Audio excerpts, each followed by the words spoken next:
It's morning already? Oh, Paimon still needs more sleep. Huh? Wait, look over there! Isn't that... It's one of Linny's cards! Let Paimon see what's written on it! Maybe you haven't heard, but today is the monthly free day. Everyone has the day off today, which makes it the perfect time to do some investigating. It's been a while since we last talked. Have you been making any progress lately? Let's meet at our usual spot in the factory area before lunchtime. I have new information. Ooh, today's our lucky day. We have the day off. From the sound of it, Lenny's been making progress with his investigation. Wonder what he's discovered. We still have some time before we meet up. Let's talk with the people here for a bit more before we go.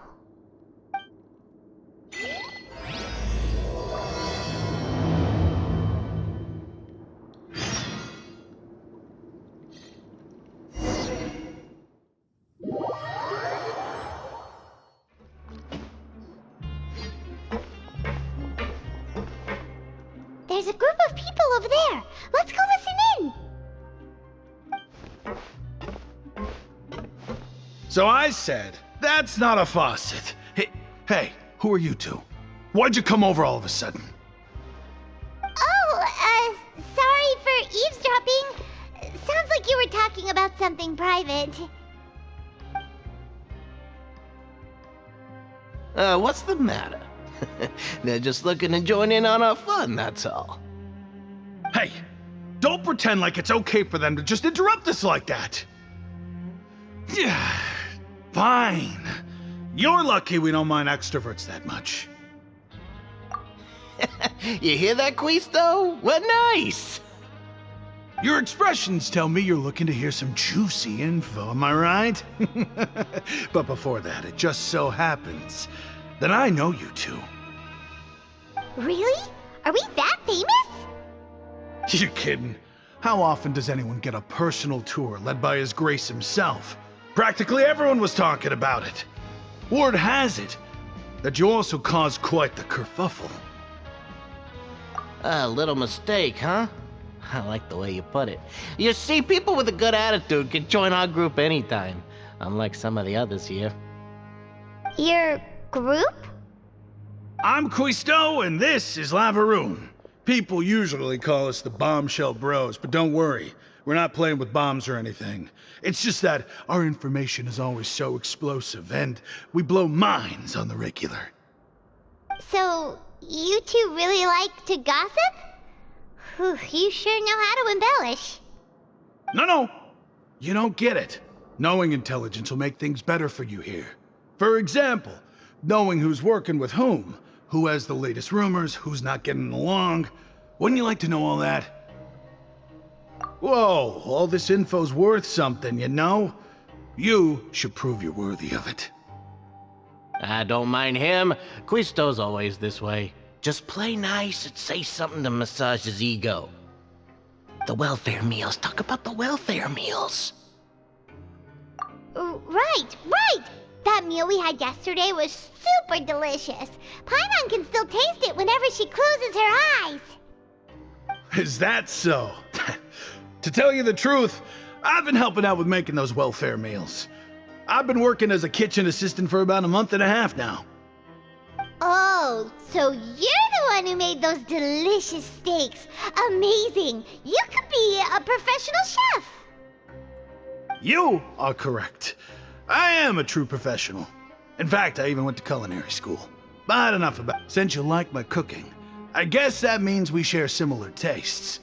Listen carefully. This little bombshell will help you learn what's really going on here in the fortress.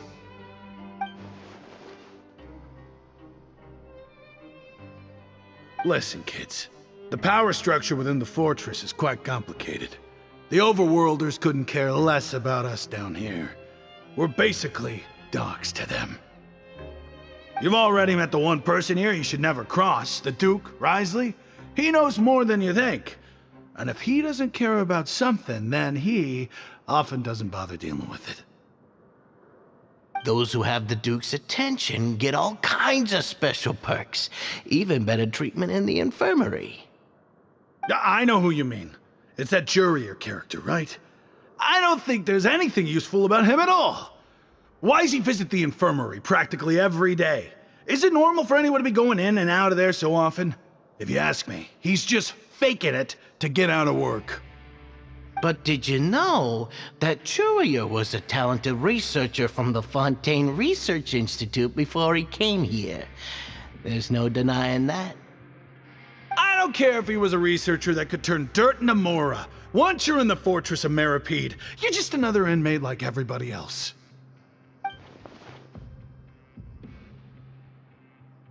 Speaking of which, the last time I saw him, he was passing by in the corridor with Lorvine. I also heard they started arguing in the library and got into a fight, right? Guess that's just how terrible of a guy he is. You mean he hit a woman? Wow, I never imagined he was that bad. But that Lorvine's also quite the odd one, you know? She's always gabbing away, got into a fight with a man, and she also got sent to the infirmary. Come to think of it, I always see her going to the sick bay every couple of days, too. Wait a second. You don't think? Do you think could it be that they're secretly meeting there to go on dates? But it's really hard to imagine. After all, I do remember seeing Lorvine beat Jurier to a pulp that one time. And we might be overthinking things.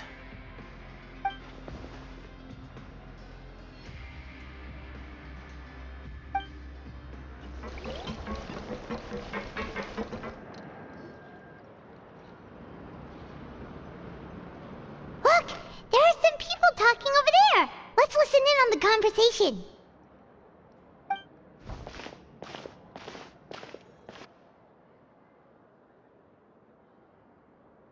If you ask me, those pompous parasites on the surface act like they're all a bunch of aristocrats. Do any of them give half a hoot about a bunch of dogs like us? Hey, speak for yourself, mate. I'm no dog. Oh, you think you're special or something? If you're here, then you're just a convict like the rest of us. I've heard that even if you're released after serving your sentence, going back to life on the surface ain't any better. Once a criminal, always a criminal. We're marked for life. I don't buy that. Hey, how cool would it be if the whole world was destroyed by a giant flood and everyone had to start over from nothing? What kind of filthy bilgewater are you spewing? I have family up there. You best shut your sewer hole with talk like that.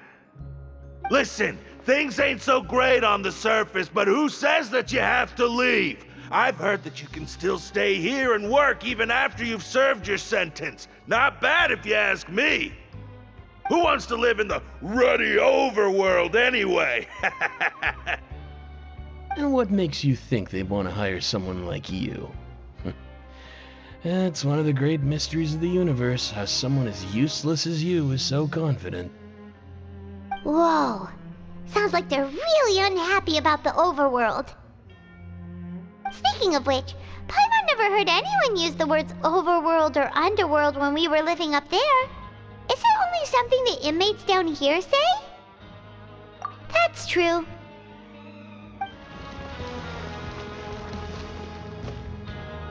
Hey, you over there.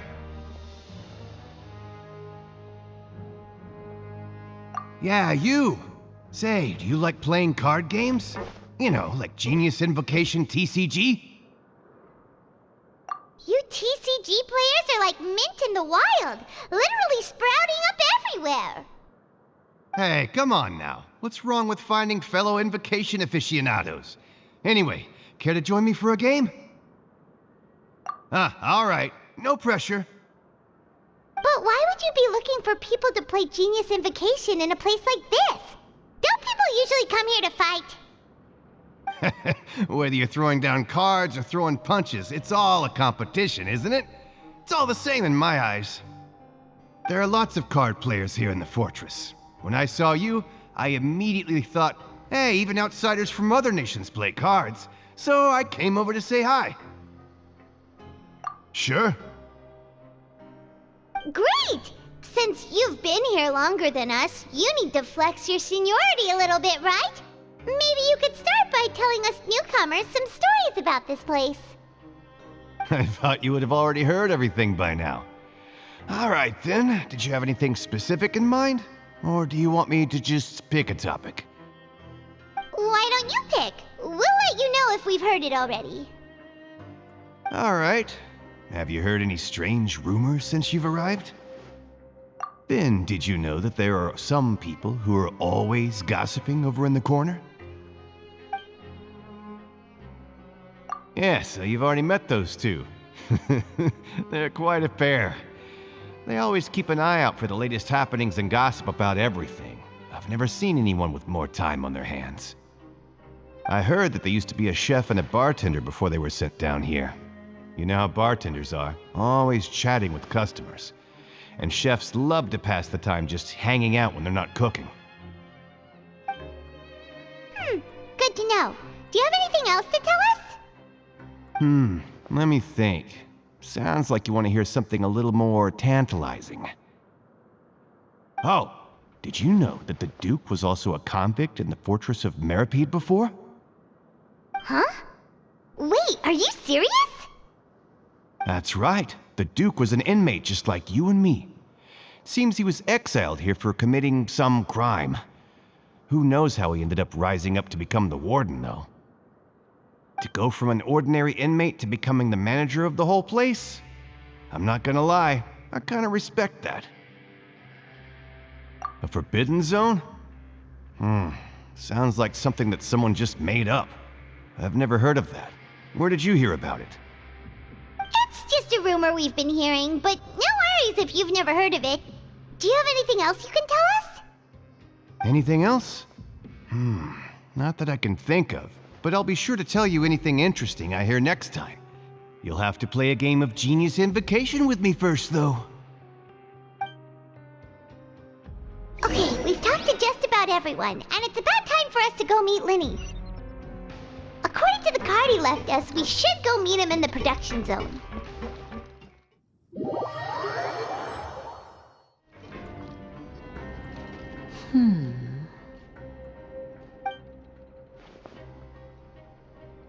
Huh?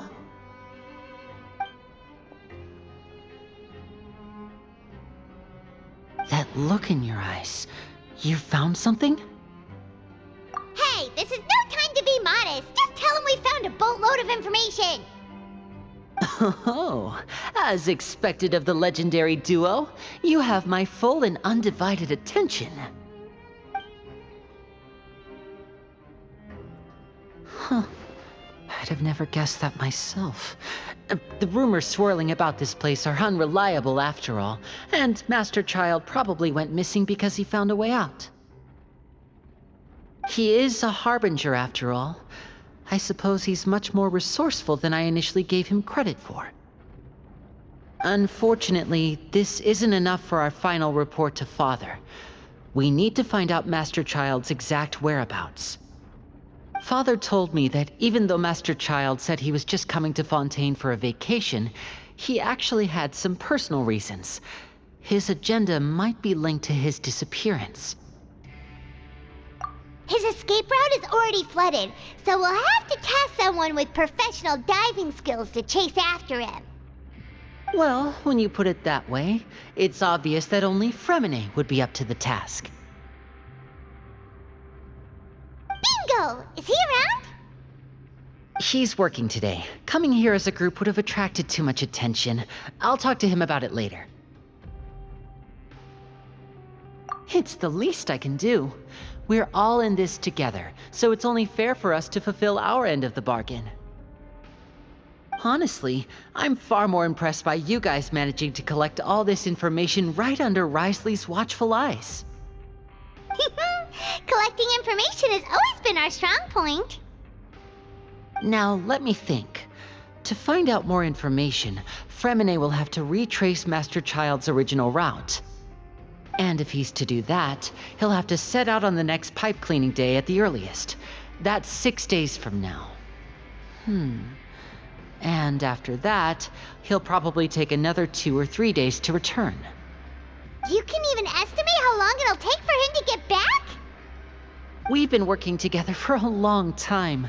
We know each other's capabilities like the backs of our hands. Traveler, what say you to meeting here 9 days from now? We'll be able to pick up Fremine while we're at it, too. Oh, and there's just one last thing we'd like your help with. Though we can just sit back and wait for Fremine's report on Master Child's whereabouts, we still need to make more progress on the investigation of the Forbidden Zone. Fremine's no master of disguise. Lynette's still working on getting intel from the other areas, and I'll need to spend some time helping Fremine prepare for his diving mission. So, you are the only ones we can count on. What do you want us to do? Will it be hard? Well, I won't call it easy per se, but I think you'll be able to pull it off. Listen carefully. You'll need to find an excuse to get into the infirmary and investigate the room and environs.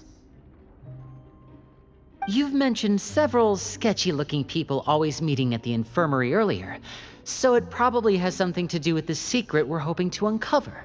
You've already met the head nurse, so she'll be less suspicious of you. Investigate the internal structure of the infirmary and any active dealings within, and pass those on to me alongside anything else you're able to discover. But also, there's no need to take risks. Don't forget, safety always comes first. My apologies, I just started rambling out of habit. It was almost as if I was talking to my younger brother. But that's not a bad thing, right? All right, then we'll head out as soon as we finish our prep. Let's go our separate ways for now, then. Don't forget, we meet here again in 9 days. Stay safe.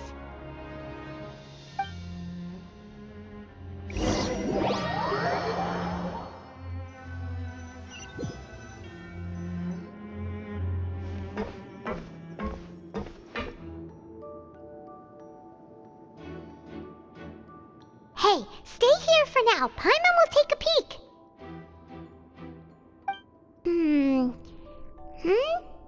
There seem to be several people inside.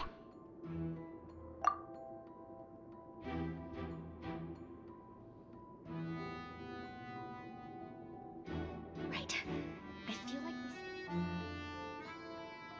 It's not impossible.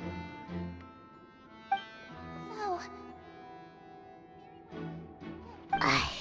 It's a bit hard to understand them from here, so why don't we just try to talk to them in person? Let's go as soon as you're ready.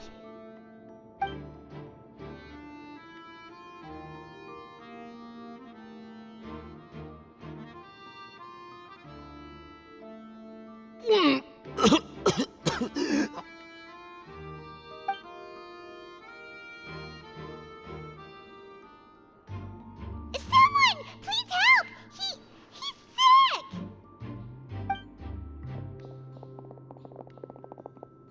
Whoa, are you okay? Oh my! What's wrong, little one? There's no need to panic. Take a deep breath before you begin. The traveler started complaining of a stomachache, and then nausea, and then collapsed onto the ground. Paimon doesn't know what to do. Freezing limbs, twitching fingers, and pale complexion. Could it be poison? Let me take a look. Please lie down over here. Don't worry, I'll get you to the bed safely. Here, hold on to my shoulder and walk slowly.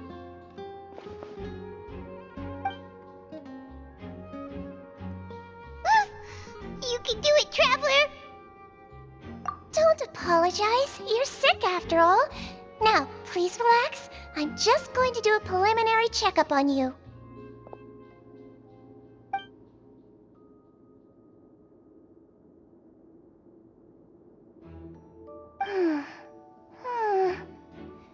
I see now. My checkup has confirmed that he's not in any mortal danger. That's our worst fear out of the way. Eh? Oh, that's good. But... I'll continue my diagnosis of the patient now. Please, relax and take a deep breath.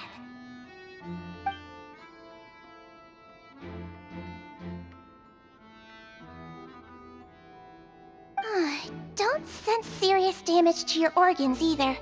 Does it hurt when I press here? And here? Huh? But based on my initial checkup, there shouldn't be a problem here. How strange.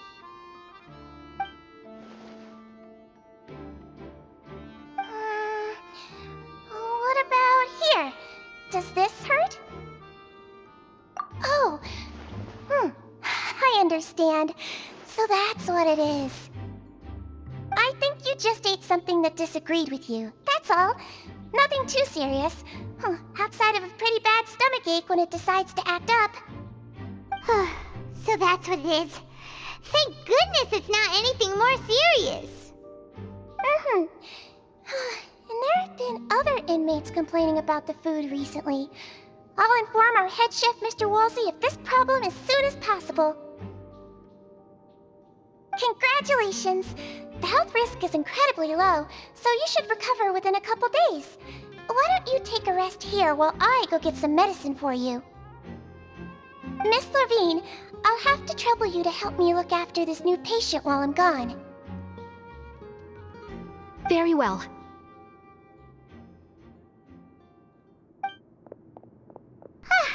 And she hopped away just like that.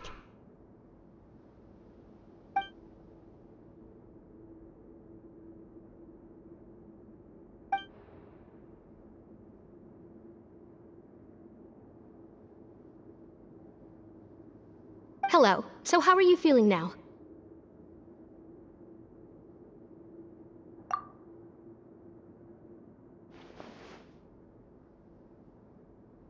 His stomach ache's really bad. He was stumbling about the whole way here, so Paimon's really worried. If Miss Sijuin says it's not a serious problem, then there's no need to worry. She's the best medic we've got down here. But it also looks like she's the only medic you've got down here. Well, that's true. What do you mean, that's true? That's really misrepresenting the situation.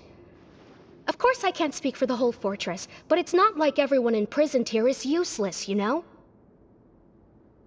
Though they may have committed crimes and gotten locked up here as a result, they still know a thing or two about medicine, and they help Miss Sijuin take care of the sick and injured. Yeah, you're right. But did you have to lecture me about it in front of another patient? Aren't you a patient too? Where did all your energy come from?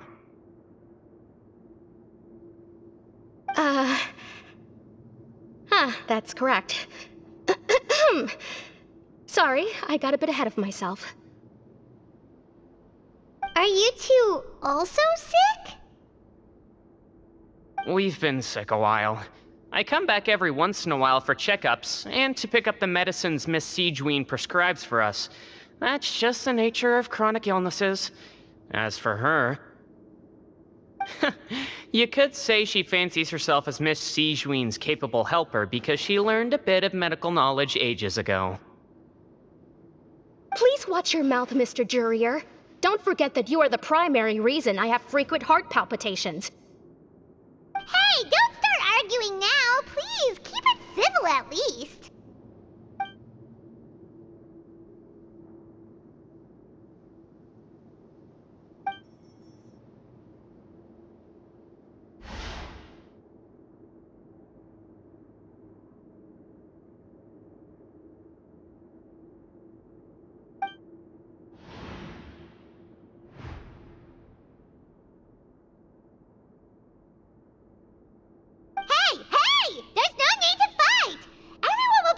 Someday, so there's no need to argue over silly things like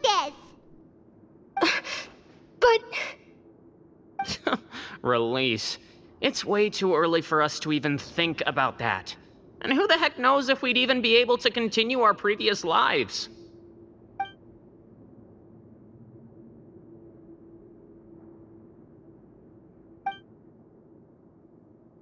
Please allow me to end this boring and useless conversation. Oh, and Mr. Jurier, I don't want to see your face here again anytime soon. And same to you, Miss Lorvine. Anyway, that was more than enough rest for me, so I'm going to get out of this excessively noisy place. See you later, everyone. He just slowly walked off like that? That's just what he's like. I'm sorry you had to see all of that. I'm Lorvine, and that's... Well, his name is Jurier, but I hope you'll never have cause to remember his name. You really can't stand him, huh? I mean, can you blame me? Who would like someone who's as arrogant and obsessed with weird research topics as he is? But there's no need to keep dwelling on him. I'll accompany you two for a while. Miss Sishwin should be back soon, and I'm sure you'll feel better as soon as you've had some of her medicine. No, it's nothing. I'm back! Did you rest like you promised? Thank you for getting our medicine, Miss Sishwin. Did you all cooperate with your bed rest? I trust that nobody got up to walk around. Good. Here, this should be 2 days' worth of medicine for you.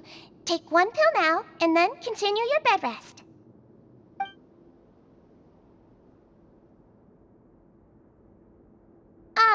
Miss Lorvine, I left in a bit of a hurry just now.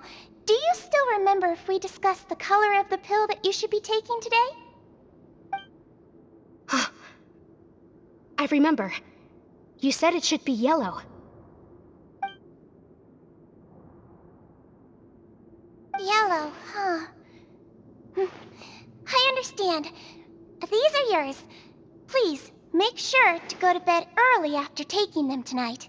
You'll benefit from a good night's sleep. All right, then I'll also be on my way now. I hope you feel better soon, too. See ya!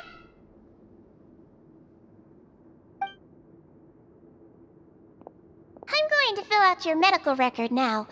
You're widely known as the Traveler, right? I just want to double-check a few details, if that's all right with you. Those two made quite the commotion just now, so why don't we let the Traveler rest? Paimon can answer the questions instead.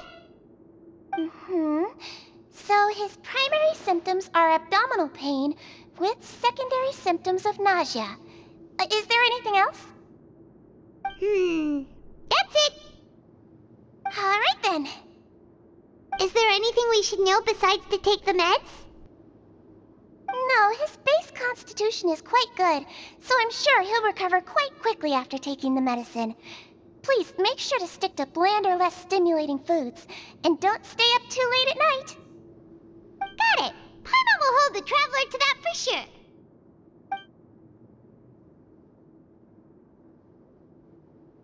Oh, you're going to take a nap already? Okay then, you get some rest.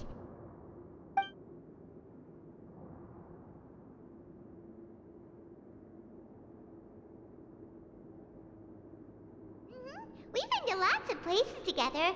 He may look a bit under the weather now, but he's actually super strong. So you're the best of companions. Well, don't worry, he'll recover soon.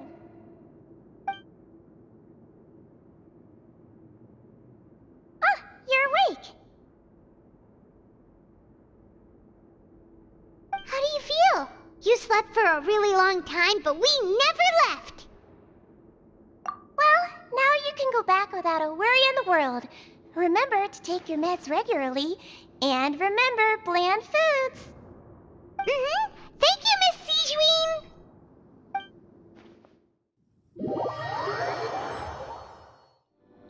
You really are something. To be able to fall asleep like that and even sleep talk the entire time, you scared Paimon half to death!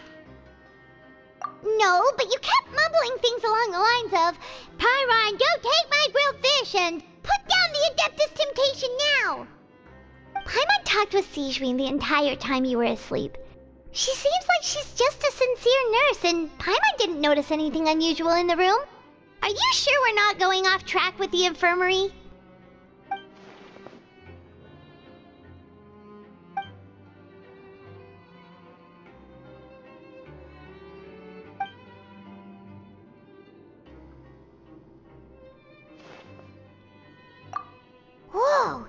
You really are super thorough. All those tiny little suspicious things that Paimon didn't even pick up on. We've got to give the info to Linny.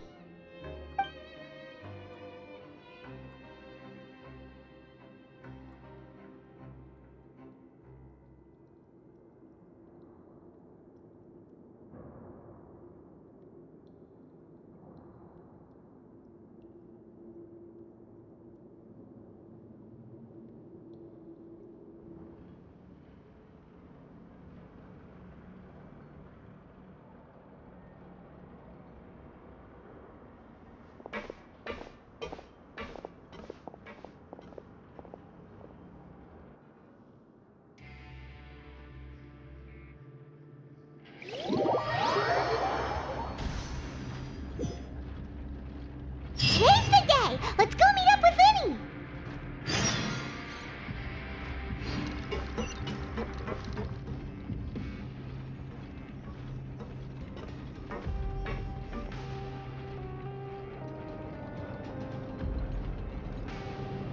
Oh!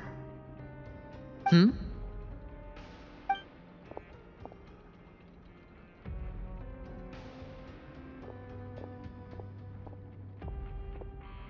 Did you two run into any trouble over the past few days? No, we just worked our shifts according to the schedule. Nothing weird happened. That's good. That means you didn't raise any suspicions when you infiltrated the infirmary. We've taken a look at the slip you've sent. Fremine successfully left the grounds via the pipes 2 days ago, and as of last night, Lynette has also infiltrated the infirmary after faking an illness. Wait, why is she getting involved as well? You already went above and beyond when you scoped out the infirmary. To put it more bluntly, even if we were to view that as something you did in exchange for Fremine's help, you've already done more than enough. Infiltrating a guarded stronghold is a different kind of job from a one-off investigation. We want to avoid using the same faces over and over and reduce the amount of suspicion that will fall on any given person. Lynette also felt like you have already taken the first step for us, so she should be the one to finish the job. So that's what Lynette thinks. Oh, Paimon hopes everything's going well for her. Then, let's go check on Lynette before Fremine returns. If everything went well, then she should be wrapping up her investigation right about now. Is now really a good time to go over? According to my observations, Sigewinne always spends around half an hour away from the infirmary right before lunch. Lynette knows this as well, so this should be a good time to meet up with her. Also, I'm her brother, remember? It's only natural for an older brother to care about his younger sister's well-being. Okay, then let's head over right away!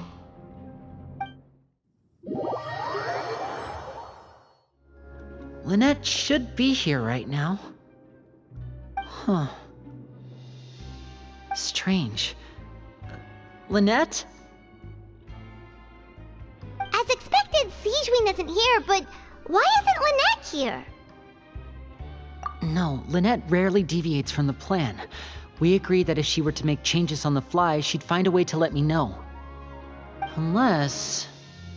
Let's see if there are any clues around here. We can look while we wait for her. Who knows? Maybe she'll be back soon. Okay.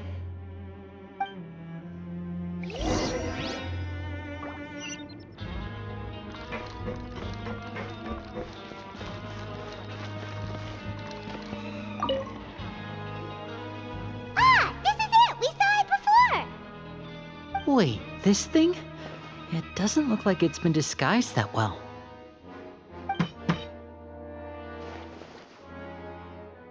The space behind it is empty. From its size, I don't think it's an entrance that is meant to be taken apart. There's probably a mechanism around here somewhere. Could Lynette have tried to get inside? But if that's the case, she would have contacted me for sure.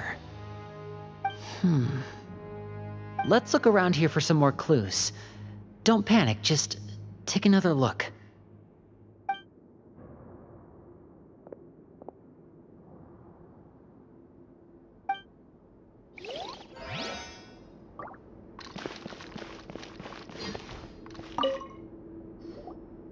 none of the beds have any signs of having been slept in, except that one over there. That's the one Lynette must have used, right? You said she was pretending to be sick. Mm-hmm. She would have said her migraine was having a particularly bad flare-up. Generally speaking, the head nurse would then ask her to lie down and rest while she left to retrieve the medication. Which means either the head nurse didn't return the entire time from when Lynette laid down up until she left the bed, or the nurse intentionally left it this way.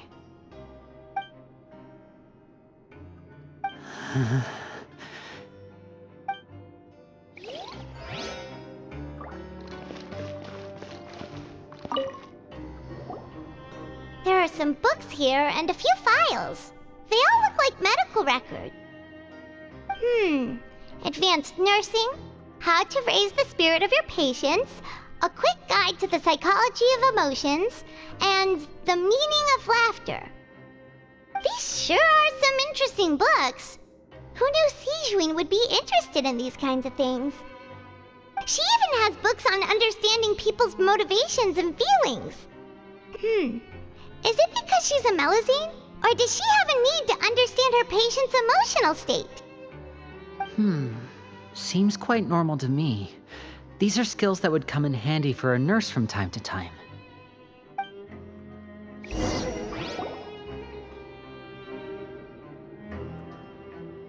Hey, you guys, there's a slip of paper over here! A slip of paper? It's right over here, and there's a bunch written on it too. It reads, "Out of respect for your usual practices, I'll use a piece of paper or card as the medium to pass on my message. You may consider this as me giving you my best regards." This is... Is that all? The back. This is... Show me! Now!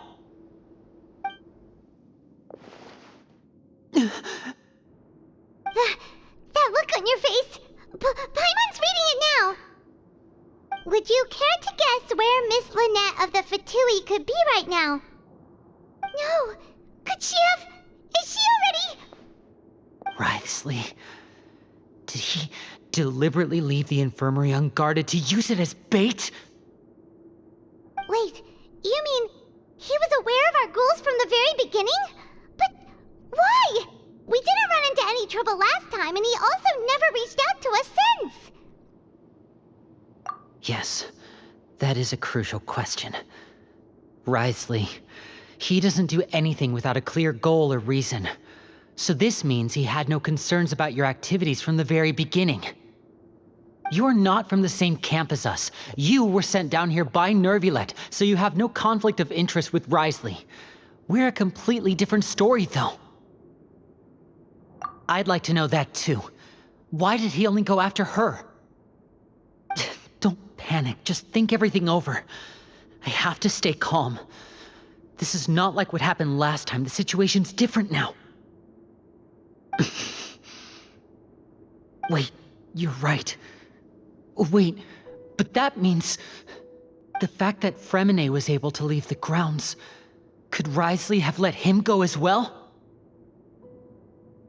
What does he gain by letting Fremine leave like that?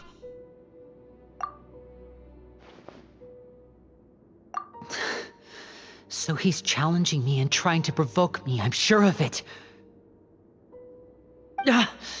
We never should have sent out Fremine. We had to go through all that trouble to find an opening to sneak him around the guards and into the pipe, and we even thought luck was on our side. If Wriothesley let him leave on purpose, then he's probably in a terrible spot now as well. Lenny's getting more and more panicked. We have to calm him down. Don't be like this, Lenny. Fremine wouldn't have left if we hadn't told you about Child. That was our fault. No, I'm the leader of this operation, and I'm the one responsible for this team. I was the one who failed to protect them. I'll go talk to Wriothesley. Hey, don't be reckless! Traveler, please, talk some sense into him! I simply cannot allow Lynette to be abducted again. I have to go. I'll find a way to get them back!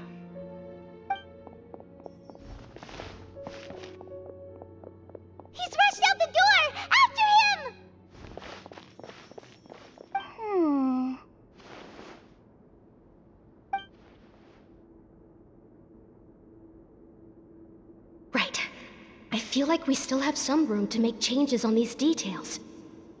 It's not impossible, but it'll require extensive testing. Is that so? Very well. Then please be mindful of the time. Huh? Is someone? Pack everything up. Whoever's outside is eavesdropping. They'll probably come in once we stop talking. Someone! Please help! He's sick!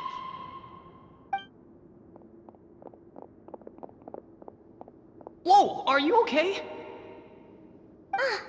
These two. As expected, they've already found this place. Oh, they are quite sharp. What a delightful turn of events. I like smart people, but I also like playing dumb. I like the feeling of being trusted. Oh my! What's wrong, little one? There's no need to panic. Take a deep breath before you begin. Being able to read human expressions is quite the useful skill. Lenny! Wait! It's no use. We have to catch up to him.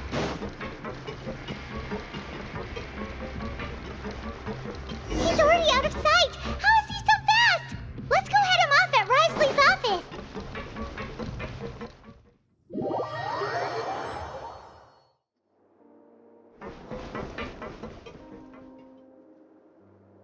Come out and face me, Risley! Aren't we at an administrative office space? Why don't you at least try to follow even a couple rules from the fortress's indoor management regulations? What did you do to my sister? I ran into the young miss at the infirmary. I'd heard that she was suffering from quite the migraine, so I decided to invite her over for a cup of tea. I do have some teas in my collection that can work wonders against such an illness. Stop joking around! Where did you take my siblings? I have also heard that your performances are quite the spectacle. Miss Lynette would sometimes enter a box filled with water, only to emerge the next second from another place altogether. Maybe she'll appear behind you right now if you were to turn your head. Is he trying to trick me into turning my head? No, he's probably not looking to attack me right now. All of the hostages are in his hands, and he's even in the mood for small talk. That means Lynette is probably still alive. You knew we were investigating the infirmary from the start, so you deliberately aroused the Traveler's suspicions and baited us into continuing our investigation, just so that you'd be able to kidnap Lynette. As for Fremine, no, you probably didn't even interfere with Child's escape. You let him go, so you could purge the Fatui members that we had planted into your ranks. There was no need to do so. The Fortress of Meripede is a pretty pleasant place. Most people enjoy their lives here. The only ones who act differently are those with personal agendas. It was quite easy to identify your colleagues. You removed our original members and spread the news of Child's escape so Father would assign our team to come down and investigate. Fremine has also fallen into your hands, right? If you're oh so omnipotent and so in control, why would you need hostages? One correction. Lynette is in my hands right now, but Fremine is not. He's not? What do you really want? Lenny! Oh, wonderful. Everyone is here, so I'll only need to say this once. Thank you so much for cooperating with me. Eager and to the point, I see. Alas, only Miss Lynette is currently having a cup of the fortress's finest tea. Although, as per your original plan, Mr. Fremine should also have returned to the fortress by now. But he has neither shown up within my gates, nor has he been taken into any kind of custody. So where do you think he may be right now? Wait, you can't mean... You locked him outside in the sea? I closed the fortress's gate to the outside world. That's all. Fremine's a star diver, so he should be fine, right? No, we're still here, so he definitely tried to find a way to come back for us. So we can't assume he might have made a break for the surface. But why would I do this, you may be asking? To have an audience with you, of course. My intel tells me that Mr. Linney is a great magician, so it's only natural for me to want to have some cards of my own when it comes to negotiating. Besides, I do recall you mentioning to Miss Lynette that you've always wanted to have a face-to-face meeting with the Lord of the Fortress of Meripede, regardless of whether it was in a personal or a professional capacity. Well, you got your wish. So, you've been keeping tabs on us before we even set foot in the fortress. Some of my folks just happened to hear a thing or two, that's all. In any case, I will be straight with you. I was willing to play dumb and turn a blind eye, so we had a pleasant few days playing games together here. But once you started focusing on the Forbidden Zone, all of that changed. Mr. Linney, the cards are stacked against you right now. Miss Lynette is in my hands, and Mr. Fremenet is still slowly being pickled out there in the brine. You know just as well as I that he cannot last out there forever. You need do but one thing to guarantee their safety. I would like you to contact your superior, and ideally invite her over for a cup of tea with me. You want to see Father? But why should she bother giving you an audience? Well, if she cares for the well-being of her dearest children, she should have plenty of motivation to join me for a parents' evening. I've heard that the bonds between the members of the House of the Hearth are like the bonds of family. I don't see why she would refuse. Why did you think Father sent us to handle the Fortress of Meripede? This place is basically a no-man's land. It wouldn't be fitting for anyone as important as a harbinger like Father to come here in person. Oh, I see. So it's because she doesn't care for my place here. That's such a shame. After all, I've amassed quite the tea collection. I was looking forward to sharing it with her. Both Monsieur Neuvillette and Lady Farina have already received many samples as gifts. Was this the extent of your master plan to get to Father? No matter how much pressure you may put on me, I won't allow you to use us to blackmail her. You people really are difficult to get along with. All I'm asking for is a face-to-face conversation. Does she truly have no interest in the fortress's secret? Mr. Linney, you have one last chance to invite your father here. If you refuse... Linny!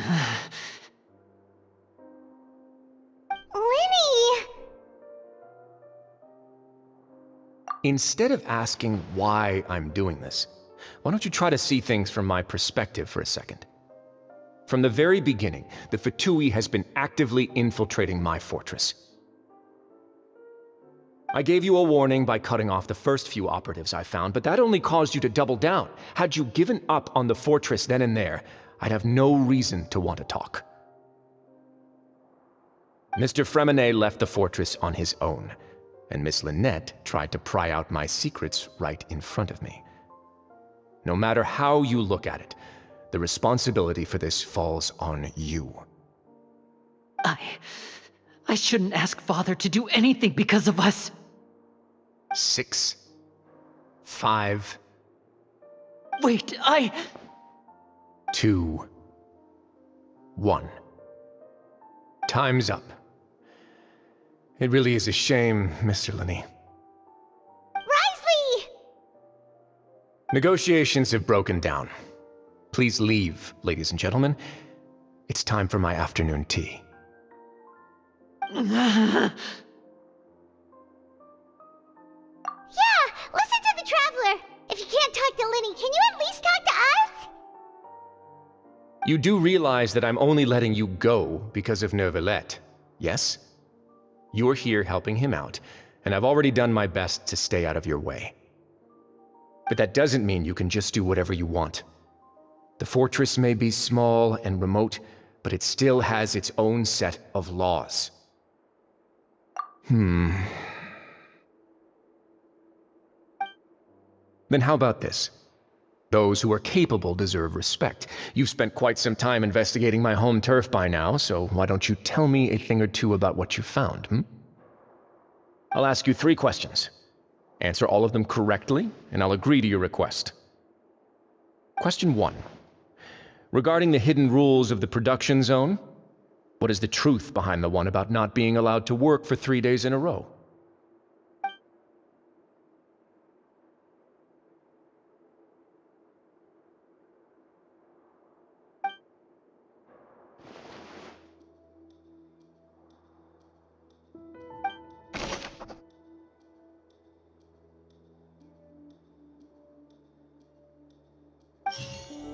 We often see Miss Sigewin observing the prisoners at work near the production zone. It seems like she can perceive the general state of a person's health just by looking at them.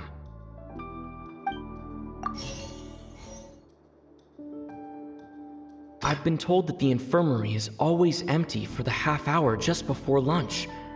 But what could Sigewin be doing during that time? The research notes said that the Melusine race perceives the world very differently from humans. As a result, the Melusines have also developed a sense of aesthetics that appears rather strange and alien to humans.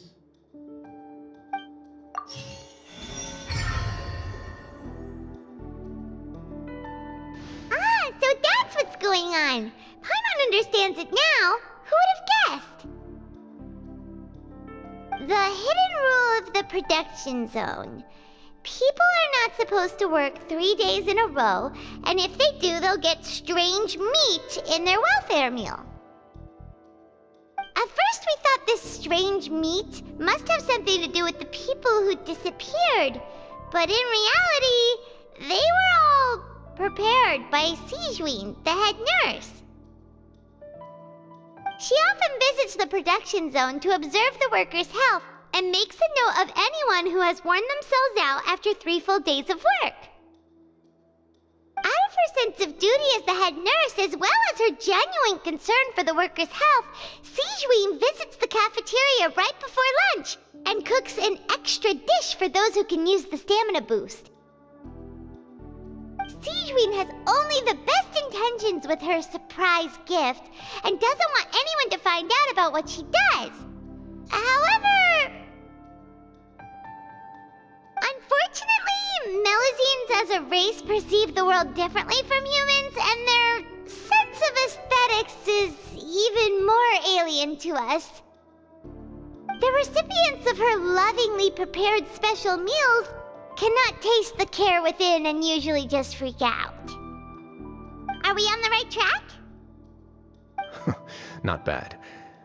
You've uncovered Sigewin's secret and even guessed her intentions correctly as well. It's nice to know that her efforts have not gone unacknowledged. All right, now for my next question. There are also some hidden rules in the Pancration Ring, including the one that you're not allowed to support both sides of a fight. Why is that?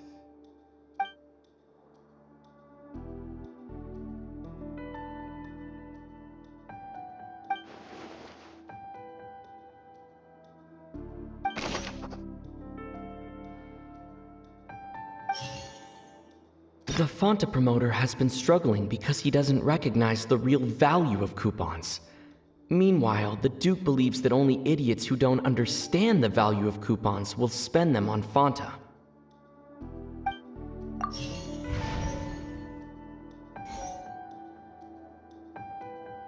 According to Collins, the Pancration tournament only took place because the Fonta company sponsored it. The company must want a return on their investment as well.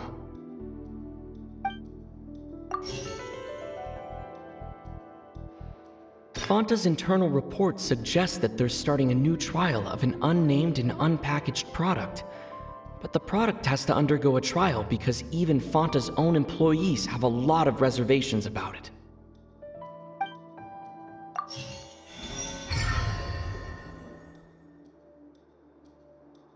Ah! Paimon gets this rule too now, so there really was nothing to be afraid of. That hidden rule of the Pancration Ring is about how, people are not supposed to bet on both boxers at the same time. And if they do, they'll receive a package containing a strange, blood-colored liquid. People get scared when they see it because they've subconsciously begun to associate it with the missing boxer. But really, it's just a bottle of the latest yet-to-be-named and packaged new Fanta trial product. A blood-red drink. It's no wonder even Fanta's own staff were questioning the company's decision-making. The company, facing backlash from its own staff, decided to try to trial the product on a smaller scale to see how it might be received by customers. They came to the fortress of Meropide and offered to sponsor the Pancration tournament so they could push their new product. But the Duke completely refused to even entertain the idea. The Duke, knowing how valuable coupons are in the fortress, knew that only total idiots who didn't understand their true value would bother buying a Fanta product here. And so, only those who proved their stupidity by being dumb enough to bet on two opposing sides of the same match were selected to receive the drinks. I acknowledge the effort you've put into bringing the truth of this mystery to light. Although, based on your description, that Fanta promoter is a bit too careless with his words, I may just reconsider my collaboration with the company. Alright, and here's the final question. What's the secret behind our head nurse and all of her patients in the infirmary? Stop your cruel and pointless games, Risley! You know that we haven't finished our investigation, so there's no way we can answer the last question. The thought of sparing Lynette and Fremine never even crossed your mind. You'll pay for this! Ah! Lenny, are you alright? Oh, close one. I owe you, Sigewinne. That was a fantastic shot. It was nothing, Your Grace. Sigewinne? Though this gun may look like a toy, it's actually fully functional, as I just demonstrated. Sigewinne... You... Not at all. I am merely a resident of the fortress, and thus protecting it is my duty. When Monsieur Nervulette asked me to come here, he told me that my job would be to take care of the well-being of everyone here. I am merely discharging my duties. But if you mean what you just said, then isn't Linny someone you should be looking after as well? Isn't he a resident here just like the rest of us? But I really am just doing what Monsieur Nervulette told me to do. Everything I did, I've done to protect them. Had I not, they would be in far more dire straits right now. His Grace knows it too, right? Your Grace? Mind proving my innocence to them? My dear Sigewinne, whatever shall I do with you? Would it have killed you to just wait another minute or two? Well, it's nearly time after all. The way you do things can be truly frustrating sometimes, Your Grace. I figured I should try to talk some sense into you. What are you talking about? What time? Take me if you want. But let them go. How touching. Can you just give me one more minute? Don't be like that, Your Grace. All right, everyone, calm down. 2 more visitors will be arriving any time now. I'll go get a cup of tea. Miss Sigewinne, I leave Miss Lynette in your care. You... What are you doing? I believe I hear footsteps.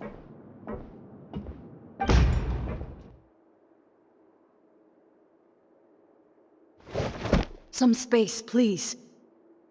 Ah, Miss Clarande. My door. Fremine... Fremine... What's going on? What is Clarande doing here? Work. I'm sorry about shooting you, Mr. Linney. The tranquilizing effect will begin to wear off soon. Please take it easy in the meantime, though. What happened to Fremine? Wasn't he diving just outside of the fortress? Why is he looking like this?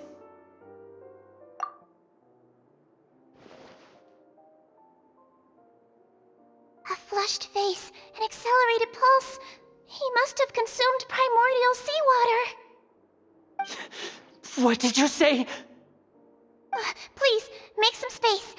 I'll need to give Mr. Fremine a more thorough checkup. Your Grace, I'll leave the rest to you. I'll talk to Clorand while you get Fremine to where he needs to be. Everything else can wait.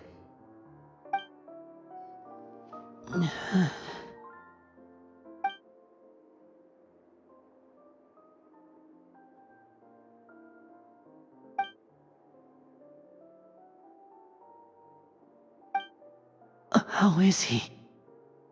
These symptoms are probably caused by an acute ingestion of a large amount of primordial seawater. Still, his condition is not critical. Of course, it would be best if he stayed for further observation. Let's leave him here for now, and move him to the infirmary once he's recovered a bit more.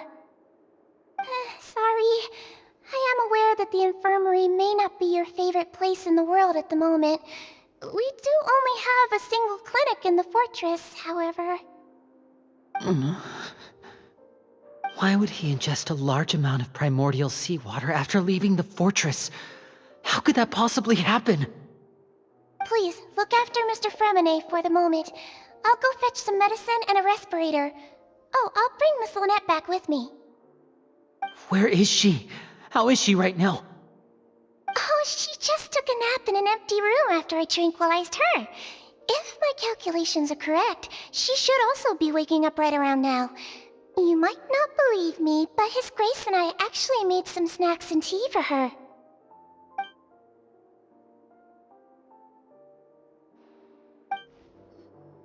What's that look on your face? I thought I made good time on the way back. Oh, I'm just admiring your punctuality. Had you arrived just a few minutes later, Sigewinne may have been forced to shoot Mr. Lenny again. How's the situation out there? The water has changed. It's pretty much as expected. The concentration of primordial seawater has increased significantly. I was only out there a short time, so it wasn't too bad. But if one were to stay for any significant amount of time... well, you can see how that boy's doing. Where was he when you found him? The abandoned zone at the end of the pipes. A good distance into the water. Closer than I thought. He must have recognized it early on and tried desperately to swim back. Locking the door was necessary. I don't think we could have saved two. Well, I did try to convince him that I had my reasons. Never seems to work, though. It would probably work on Neuvillette.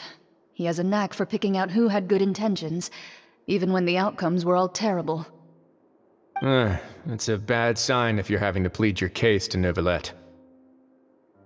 Want some tea? Not particularly. If you want to drink some that badly, just say so. Fine, I'd like to get some tea. Want me to get you a cup too, since I've already made it? Might as well then, I suppose. Actually, do you have a towel? I would like to dry my hair.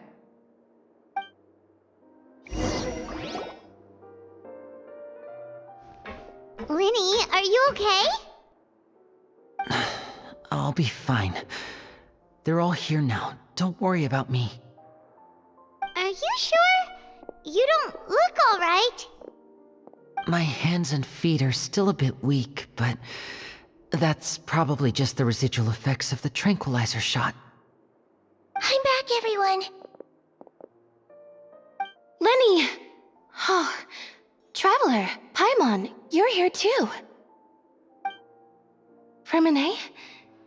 Is he... He'll be fine. But for now, please help me lift him up.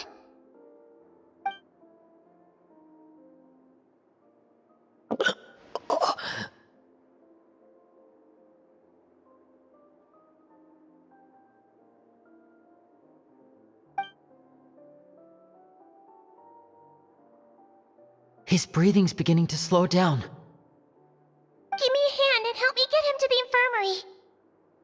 Yeah, I'll take him from this side. Lynette, together? On it. Traveler, you seem pretty worried about him. Want to come with us? The Duke and Clorand are gone. They probably actually went to get some tea. The Duke will explain the truth in just a bit. Miss Cloran will need a break, since she only just returned from rescuing Fremine out of the sea.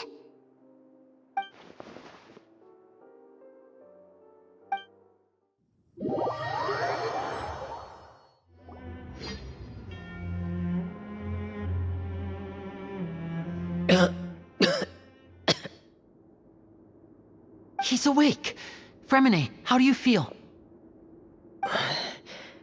Lynette. We're all here. Where am I? The infirmary, at the Fortress of Meripede, Mr. Fremine, and you are no longer in any danger. How do you feel? Don't push yourself if you're not feeling up to it. Traveler. Paimon. It's been so long. The sea. There's something wrong with the seawater. Shh, it's okay. We can talk about it after you've recovered. No, listen to me. This is really serious. There's primordial seawater mixed into the regular seawater. I don't know why it's there, but no one should touch it. Pipes. Right, the pipes. It's all coming back to me now.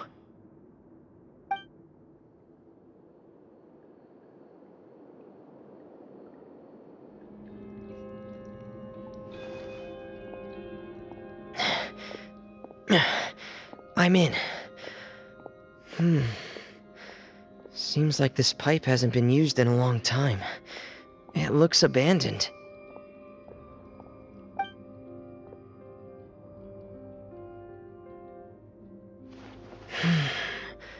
Where could Master Child be?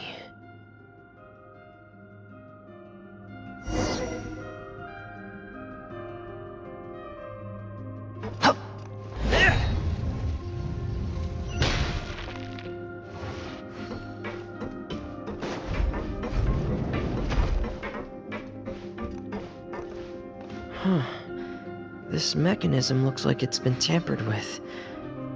Could he have done it?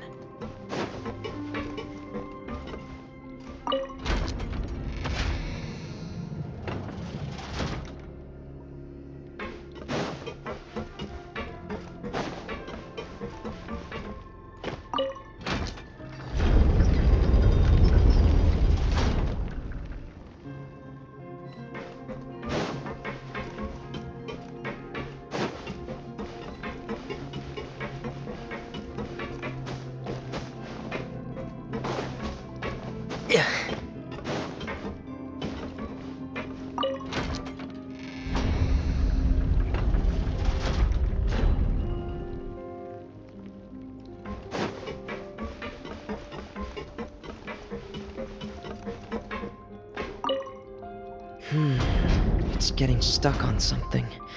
Seems like I'll have to avoid those obstacles while I turn it.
This is where the water starts. Okay. Master Child probably dived into the water. I'll go take a look as well.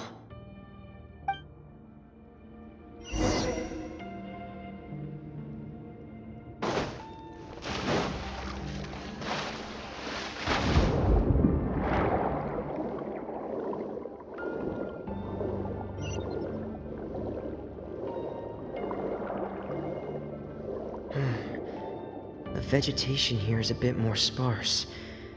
These traces aren't natural. A person must have left them, and recently. I should be going in the right direction. Oh, there are traces here too. I need to keep going. Huh? The traces are gone. But I don't see where he could have gone from here. Wait. What the?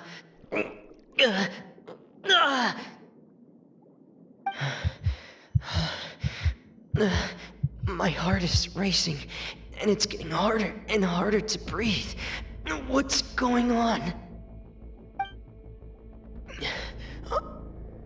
No good. I have to get back. They still don't know anything about what's going on. If I turn back right now, I should still be able to make it.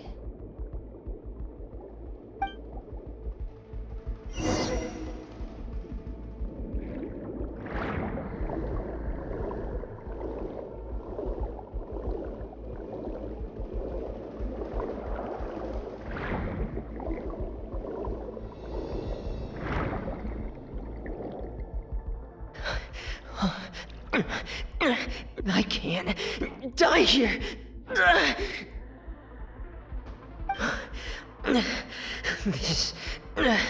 This is bad. I'm feeling worse and worse, and I'm still underwater. I have to push on.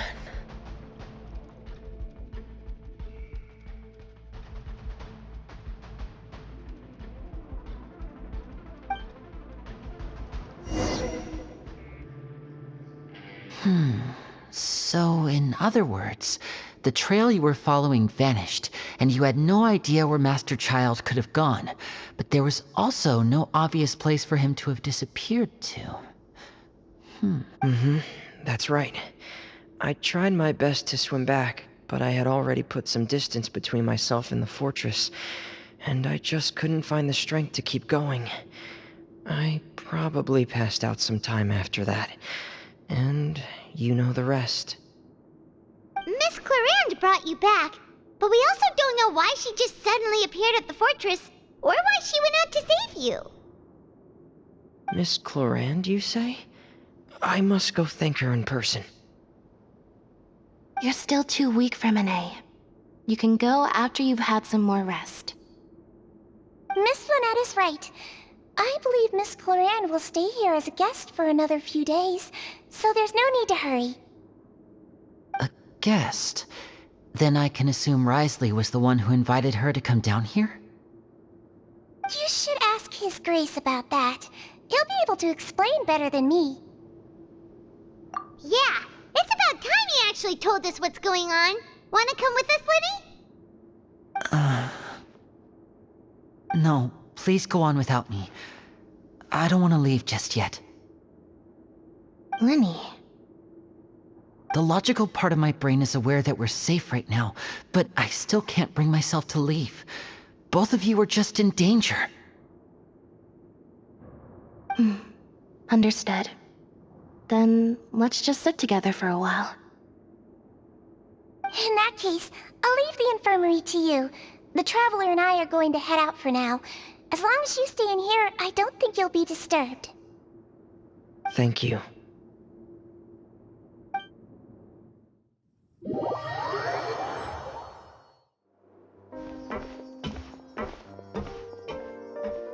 Excuse me? I take it Mr. Fremonet's condition has stabilized?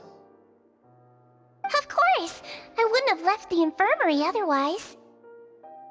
I've been expecting those two, but might I inquire as to the purpose of your visit, Miss Sidgeween? I wanted to check up on Miss Clarand. How are you feeling? Mostly fine, I think. If you don't mind, I'd like to perform another quick physical exam. It'll just take a few minutes. All right. Thank you for looking out for me. I'll take my leave for now, then.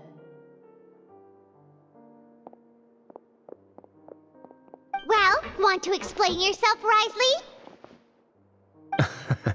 Of course, but I'm not partial to the word choice of explain. How about enlighten? Where should I begin? How about you start by asking me any questions you have? You can start with whichever one you'd like to get answered the most. Then Paimon will begin. Did you know about Lenny's goals from the very beginning? No. I just knew they were Fatui operatives sent to the fortress by the Knave. As for their specific goals, I only figured those out as you made progress on your investigation. You managed to monitor and stay ahead of them even though you didn't know what they were trying to do? They came here with ulterior motives. I'm quite adept at discerning what that kind of behavior signals. Initially, I thought their goal was just to investigate Child's disappearance. Lenny suggested that I had deliberately let him escape, but in truth, I didn't really do anything special to help or hinder him while he was here. Everything he did, from finding helpers to leaving this place, he did on his own. Of course, it's inevitable that the Knave would make a big deal out of her fellow Harbinger's unexplained disappearance. I'm also quite curious about where that Harbinger went, so I figured I might as well let the Fatui do their own investigative work. All I care about is the answer. So you were hoping Lenny's group would just do your work for you? You make it sound like that's a bad thing. Unfortunately, things didn't go as planned. I assume that Fremine has told you already, the ratio of primordial seawater around the fortress of Meripede is on the rise. The Forbidden Zone has always been Lenny's target, and you got roped into that investigation after running into him. I began to intervene out of concern for your safety, and also to prevent the fortress from becoming entangled in more irksome matters. Are the rumors true that you're also a former criminal? Why would you put it like that? Isn't staying here all day and serving as the manager of the fortress a kind of sentence unto itself? Another form of prison? I just happen to have some support from the rest of the inmates, that's all. Oh, right! Paimon wanted to ask, who invited Cloran down here? Me, of course. I paid her good mora to come down to the fortress for some field work. As a champion duelist, Miss Cloran could be considered to be an independent party. I needed to find an exceptionally capable person to help me get through the impending crisis. And saving Fremine was part of that crisis? You can think of it like that, yes. Credit where credit is due, that boy is quite adept at diving. Had conditions not been as hostile as they were, he probably would have found the missing Harbinger already. That's not something you should be asking after. Neuvillette only asked you to investigate Child's whereabouts. All I need to prove to you is that the Forbidden Zone had nothing to do with the Harbinger's disappearance. That should be clear now that you've spoken to Fremine. But we've already uncovered that there's something wrong with the infirmary, and we've answered a bunch of questions that you threw at us. Isn't it about time that you answer our last question in return?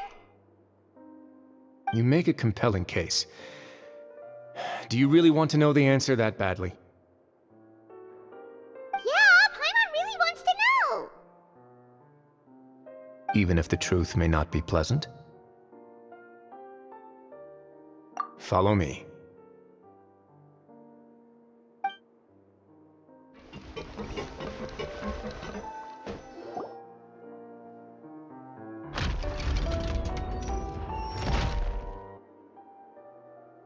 There's a hidden door here?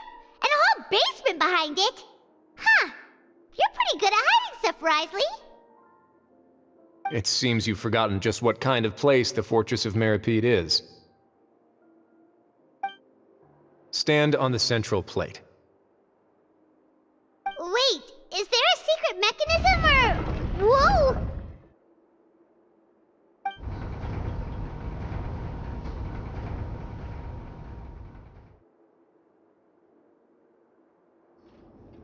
So, this is the Forbidden Zone? Honestly, for a place so well hidden, Paimon sure doesn't see anything special. What a huge door!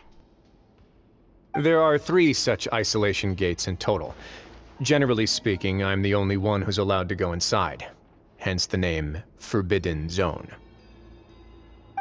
Am I correct to assume you're going to run on back and tell your little Fatui friends everything? Well, Paimon wasn't thinking of keeping anything from them. Well, I'd advise you wait until you've seen the whole truth of this place for yourself before deciding whether or not to tell them. Huh. So there's a switch on the side. Stand back.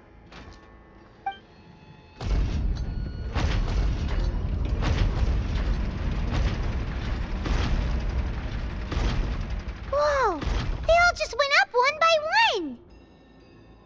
Go on, have a look.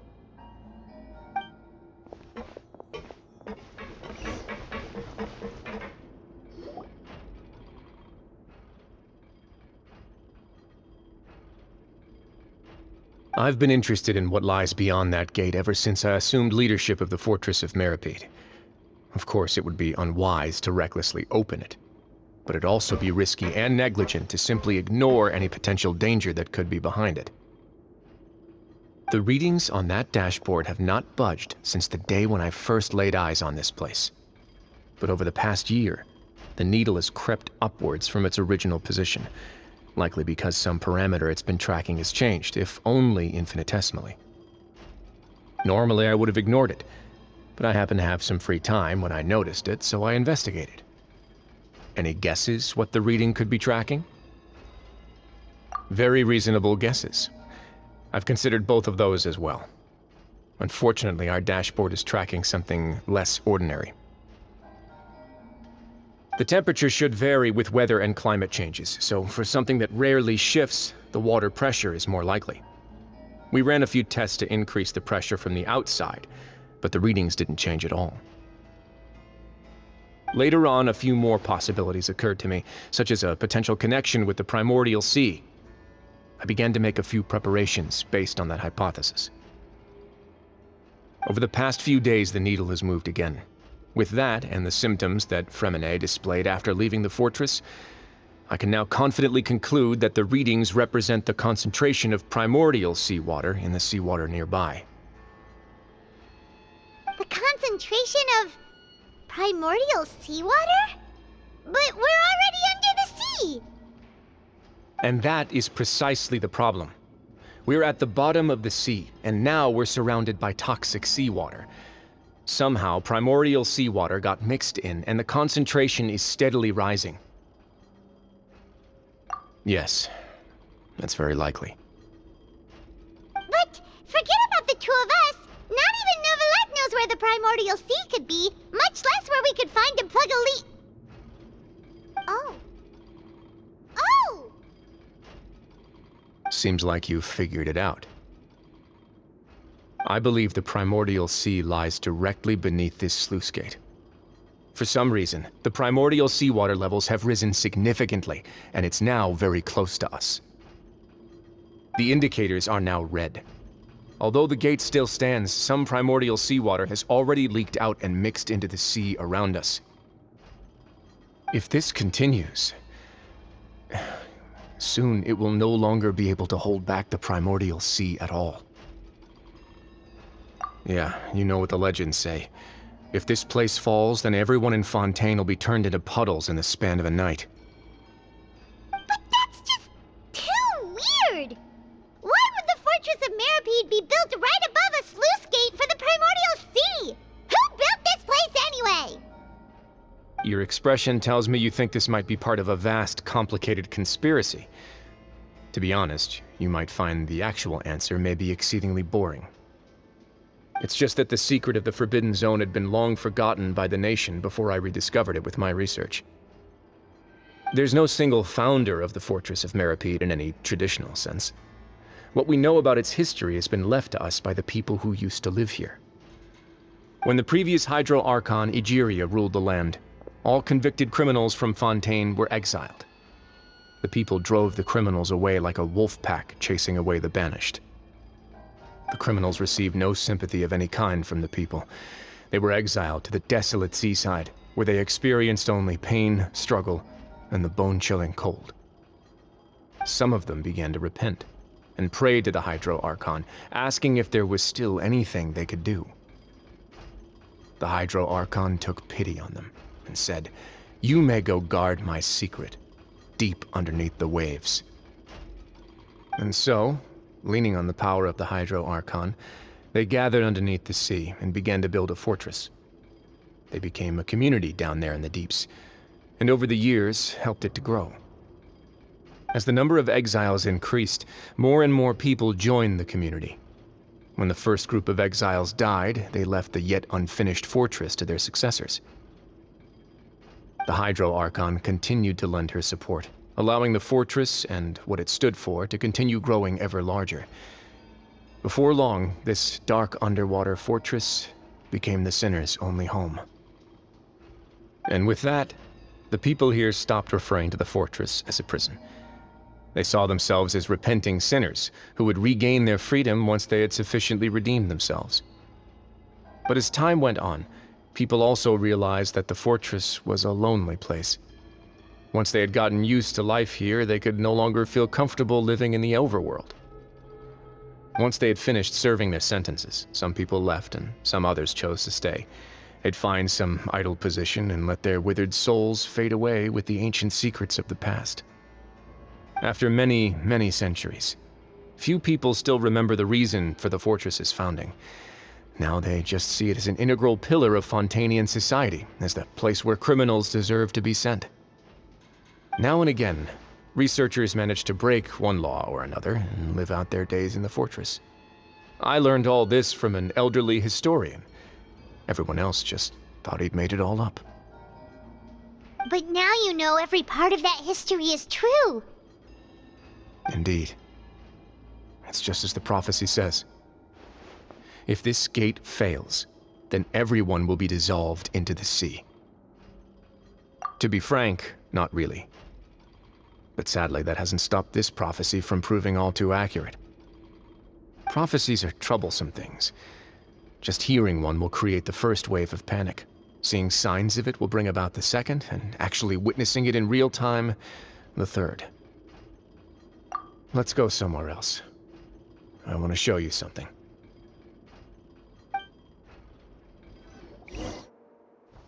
This is it. Your Grace, perfect timing. The results from our last round of experiments have... Wait, Jurier, he's not alone! Huh? Lorvine and Jurier? No need to panic, you two. I've already told them about our plan. What? After you warned us not to tell a single soul about any of this? I'm skeptical as well. Are you sure they are trustworthy? The results speak for themselves, don't they? These two may already know more than you could ever imagine. All right then, if Your Grace insists. They seem harmless enough, so I'll trust them for now. Well, how about some reintroductions? This is Jurier, one of the highest-ranked researchers from the Fontaine Research Institute. He used to work under Edwin. I trust that you've heard of Edwin? Good. Saves me a bit of time explaining. Edwin's main areas of research were archaeum and gravimeters. As his assistant, Jurier is quite familiar with them as well. I hired him to be my technical consultant. You want to blow up the fortress of Meripede? Ah, what a lovely idea. I'm already imagining it in my head. Gotta admit, I'm tempted as well. Guys, focus! Focus! That taskmaster over there is Miss Lorvine, and is also one of my technical consultants. While Jurier used to be Edwin's assistant, she used to be Jurier's assistant. Ooh, are they together? See, everyone keeps asking this question. Are you too sure you're not a couple and just using your work as a convenient cover? Your Grace, I am not in a relationship with this man. If I dated her, I'd officially be madder than Edwin. Jeez, forget I said anything then. Follow me.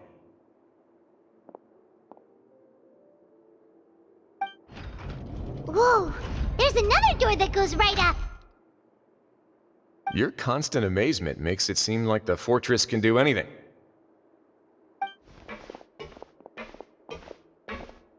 But Paimon really thinks everything's super cool.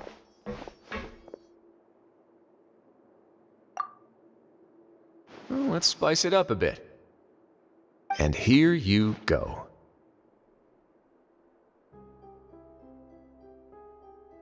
What a huge ship! This is also a production zone that Paimon's never seen before. What's going on? How much do you know about Fontanian history? Not much at all.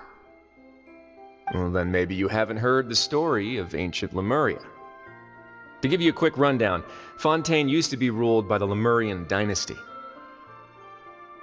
According to legend, the Lemurian king Remus came to this land after being inspired by divine revelation and found the seer Sibila, who had taken on the form of a golden bee. Taking the golden bee with him and riding on a huge ship, the Fortuna, he created his nation above the surging waves. He called his nation Lemuria and used the Fortuna to incessantly search for new tribes and islands, calling on them to join his empire. There's a ship in this story too? Where there's water, there'll be ships. People believe that hope can always be found at the end of a voyage. Do you believe that too? To a point, I think. As you've already seen, I have a whole factory's worth of labor, materials, and technology at my disposal. Certainly can't hurt to give it a try.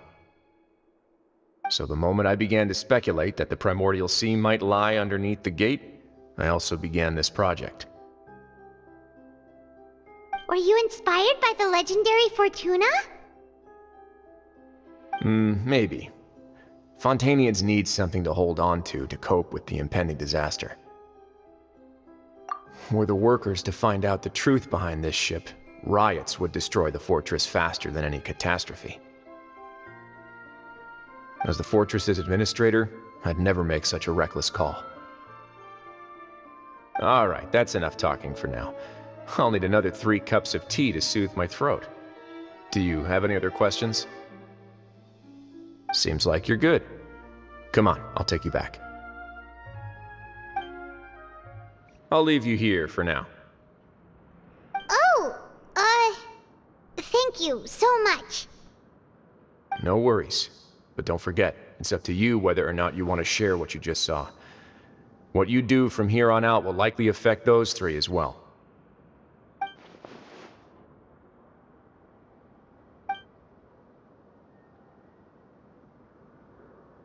Yeah, we'll put a lot of thought into it for sure. Great.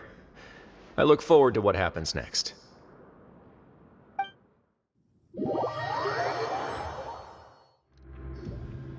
We're back! Welcome back. Do you want a cup of tea? How can you be so much like Risley, always drinking tea? Huh. Actually, now that you mention it, I just remembered something now. While I was sedated, I could still barely hear 2 people talking next to me. They were discussing everything, from the leaves to the water and even the teacups themselves. Must have been Risley and Sijween. Yeah, I heard 1 male voice and 1 female, so it should have been the 2 of them. They really were just talking about brewing tea. I really can't make sense of this place. So, Traveler, Paimon, were you able to learn anything from Risley? Yeah, he explained everything. Very well. Then, would you mind checking your answers against my speculations? Yeah, I took the time to rest, so I'm feeling a lot more relaxed now. Nobody else is around, and Miss Sijween is also busy with something or other, so let's just talk here. All right, then I'll posit my theories. I asked myself 3 questions. Firstly, why was Fremine affected by the primordial seawater? It was because he dove into the sea. My theory is the long-lost primordial sea is probably very close to the fortress of Meripede. Ooh, he's good. He got that right on the first try. That's our Lenny. Secondly, Wriothesley's attitude changed dramatically during the course of our stay here. He ignored us completely at first, then suddenly roadblocked us. Why? I spent quite a long time thinking about this. If he has been monitoring the Fatui since the very beginning, he probably ignored us at first because he was hoping we could find Master Child for him. What's more, the Fortress of Meripede is not part of Fontaine's court system, nor does it report to Udex Nervulet. Wriothesley is basically the king of a no-man's land. As long as the fortress doesn't do anything about Master Child's disappearance, Father can use it to pressure the Fontaine authorities. And while the two factions are pitted against each other, Wriothesley will be free to move between the parties of interest. If I had to guess, he probably has something that he's working on himself. It's likely related to the secret of the infirmary, but I just can't think of what it could be. You're super smart. Thanks so much. Then finally, there's the last question. If Wriothesley does have a plan, what could it be? All I know for now is that his plan probably has something to do with the changing nature of the seawater. He's even gotten Cloran to help him out. That can't be the full extent of what he's doing. There's probably a secret passageway behind the block in the infirmary, and there's something big in the fortress that most people here never get to see. He has a bargaining chip, and it could be important enough for Father to deal with him directly. I don't have enough information, so I have no idea what his chip might be. But let me guess. You have the last piece of the puzzle.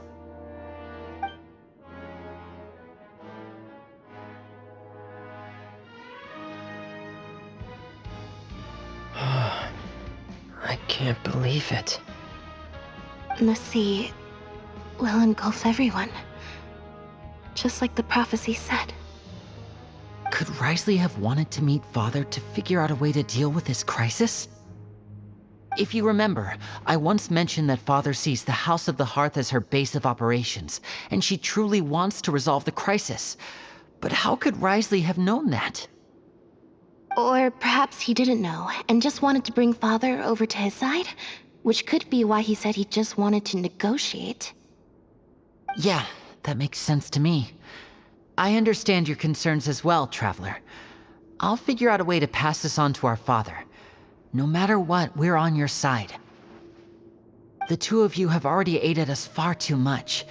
We probably wouldn't be standing here right now if not for you. If you ever need anything else going forward, please come to the House of the Hearth at any time. Though you may not share the sentiment, after all that we've gone through together, the three of us basically see you as family now. You have my gratitude.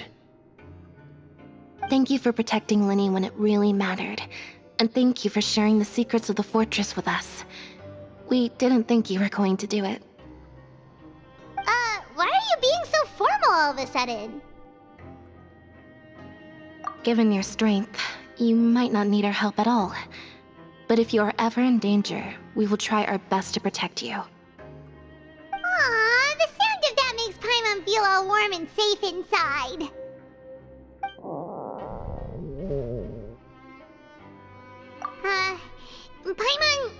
Paimon's hungry. Oh, you've done so much already. Go get some food. Alright, then we'll catch you guys another time.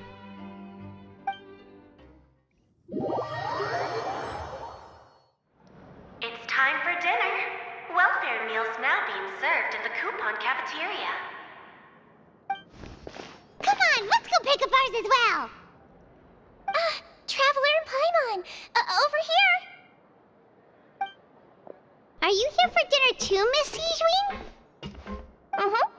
And I'm taking the opportunity to prepare Miss Cloran's dinner as well. Huh. You're right. She's actually sitting in the fortress cafeteria. What would you like to eat? Yep, you can. I've already talked to our chef, Mr. Wolsey. It's all on me today, so you can get whatever you'd like. Me too! Don't forget Paimon! No problem. Just leave it to me.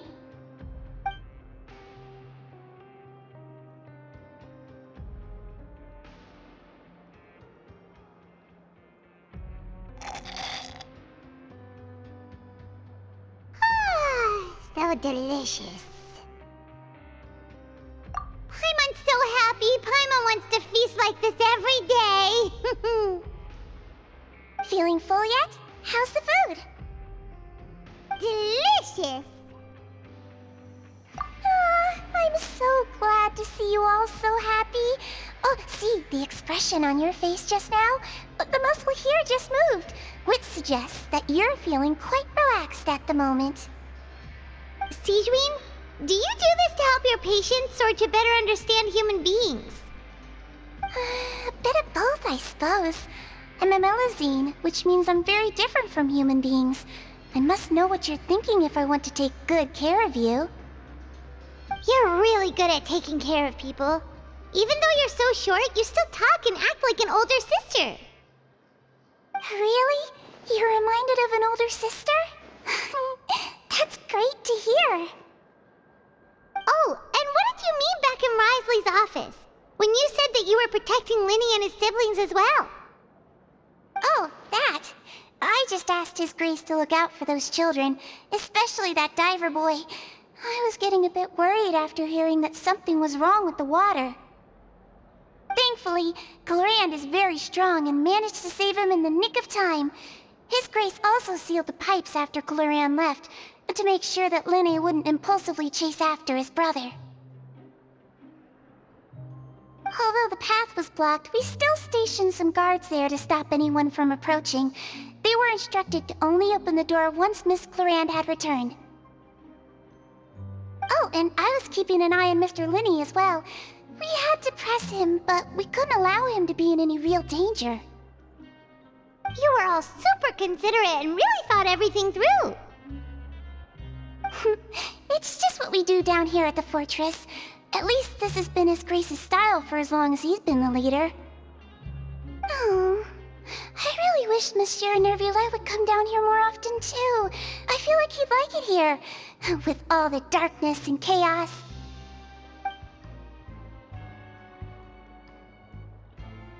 Get a good night's rest, you two. You both worked very hard.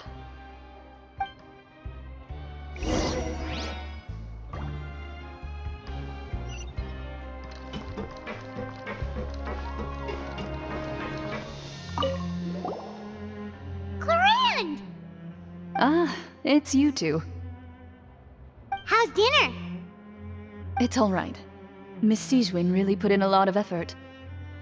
So we heard that Risley invited you to come down to help, and you saved Fremonade too! You sure work super fast!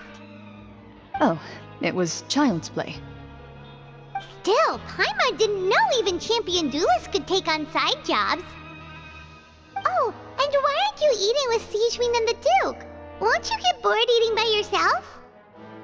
Miss Sigewinne was with you, and the Duke has business of his own. Actually, didn't Navia say that you went out for dinner with her as well? Yeah. First time in a long time. First time in a long time? So you mean you've gone out to dinner with her in the past? In the past, yes. You seem to be enjoying yourselves here. Things will be getting messy at the fortress soon. Don't run around unnecessarily.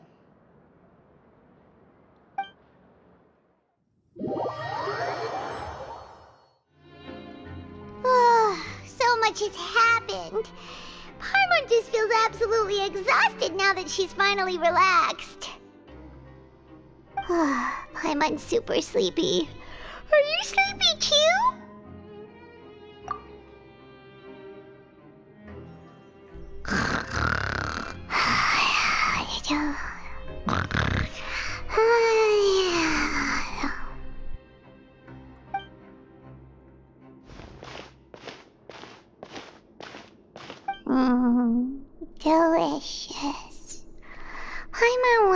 seconds for free.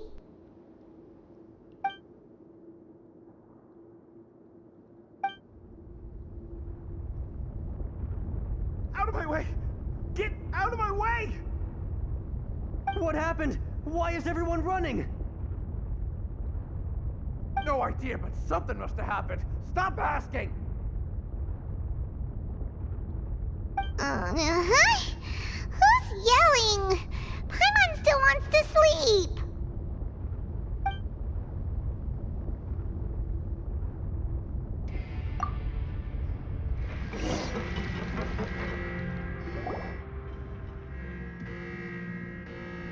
What happened? Why is everyone running around? Hey, what are you doing? No time to explain, mate. Goodbye. Hey, wait!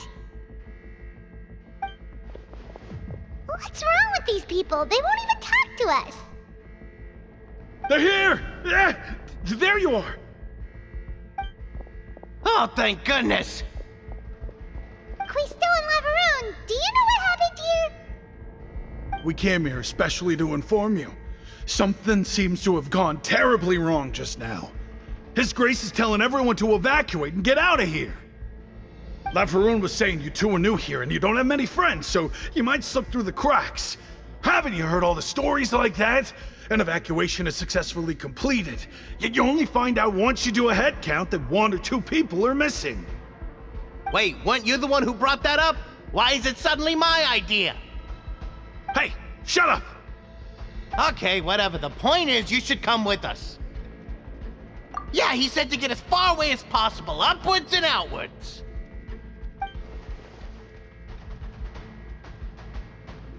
Oh no, it can't be that thing! Whoa, wait, what? What? Hey, where are you going? We have to go find the Duke! You two just go and get out! Go on without us! Hey, hey! Be careful! Attention! Please evacuate upwards and outwards, upwards and outwards. If you're already at the topmost layer, then try to move as far outwards as possible.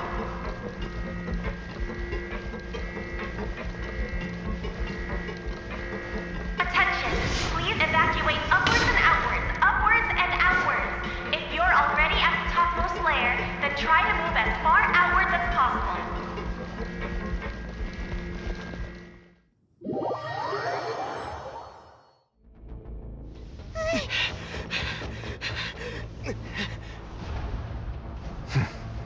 They're here. Just like I said. What happened? Huh.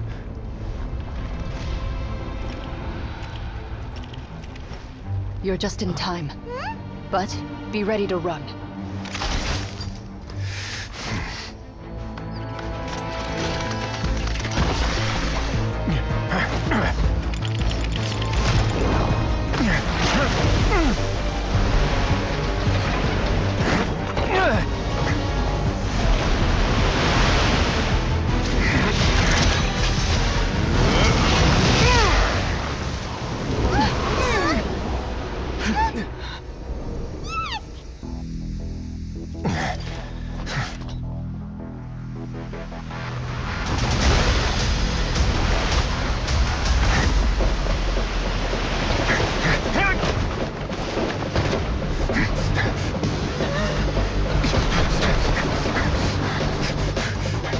Three, 2, 1.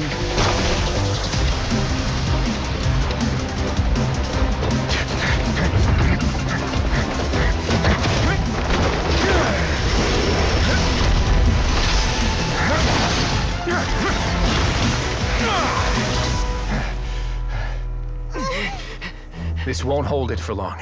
Find Neuvillette. Tell him the defenses are about to collapse. Then what will happen to you?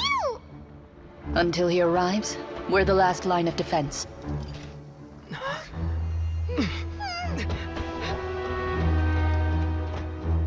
The gate. How long do you think it'll hold? That depends on us.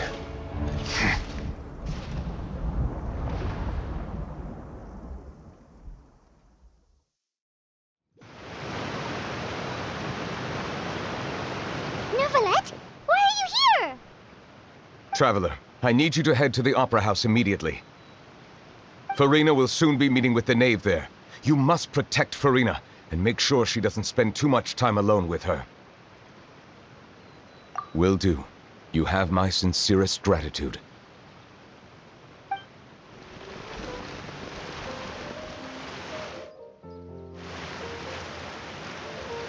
Look, there are a ton of Fatui and Palais Mermonia people over there.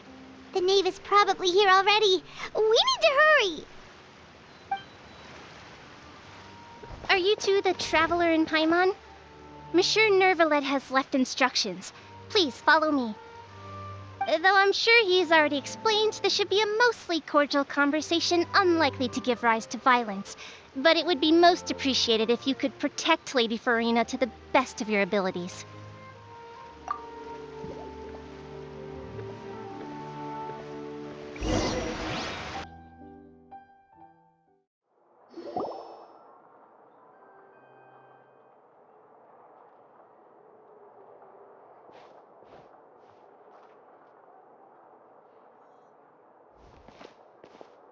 Oh, so you two are the honored guests Miss Farina mentioned. Of course! How could they not attend a meeting such as this? I must always have 2 or more guests at my dessert table. Otherwise, the occasion would be too lonely and unbecoming of my station. It is my pleasure to make your acquaintance, traveler. I have heard much of your accomplishments. I am the Knave, one of the 11 Fatui Harbingers.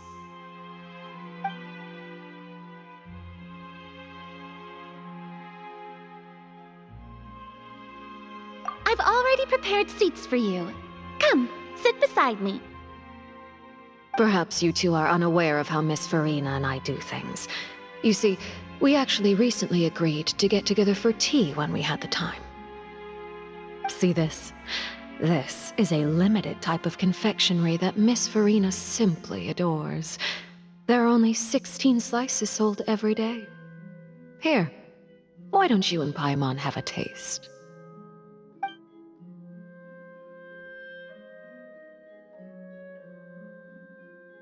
Traveler, what do you think of this cake? That's good to hear. So what Child said was on the mark after all. You do share a taste in desserts with Farina and I.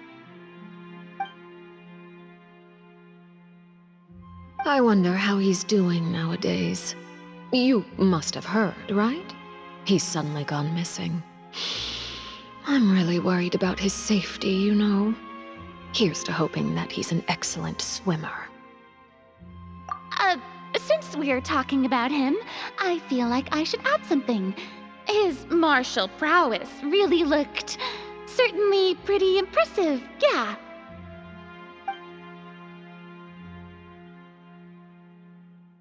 Oh, so you're also familiar with his aptitude for fighting, Miss Farina. Oh, right. I almost forgot. Child was subdued by Iudex Neuvillette right in front of you. Against ordinary people, my colleague would never be on the back foot. But alas, he just never imagined he'd run into such a person.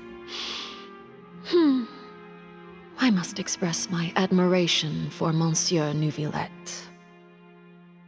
Coming from you, that's not surprising at all. But I thought you would be happier to hear the news. Of course, but it's still a bit of a shame. You see, I would have been far happier had I received this news somewhat earlier. As you well know, a long time has passed since Child disappeared. Well, in any case, there's no need to worry. We know for sure that Child is still alive. Oh, and just how do you know that? Because we found evidence that proved he left the Fortress of Meripede. And where did he go after leaving the fortress? Well... The Fortress of Meripede lies deep beneath the waves. Unless he pranced right out of the main gate, he must have had to swim for it. Do you have any proof that he surfaced safely?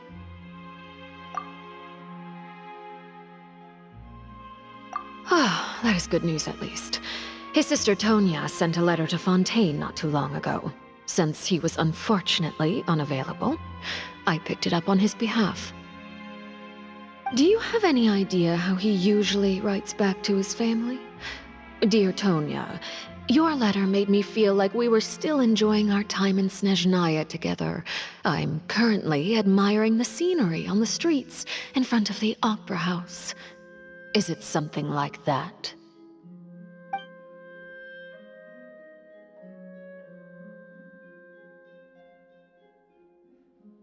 All letters tend to follow the same few formats anyway, right? As long as the contents are accurate, it doesn't matter so much how it's written or how it's worded. Hold on. The water in the teacup is shaking. I suppose this is also a sign of things to come, Miss Farina. Huh? I don't quite understand what you're trying to say. Have we entered into the next stage of the prophecy?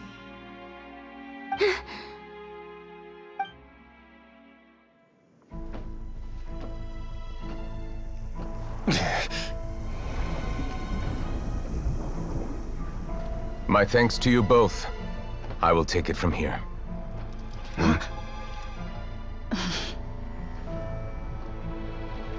Sure you don't need a hand? Quite sure. Wow. So, what's your secret, huh?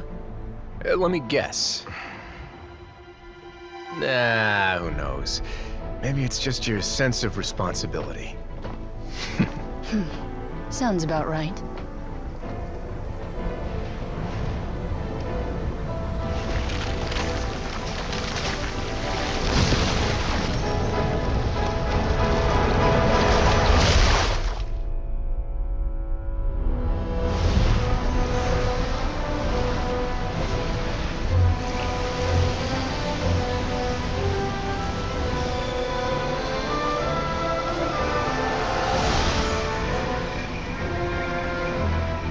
Day may come when the prophecy is fulfilled, and the waters burst forth.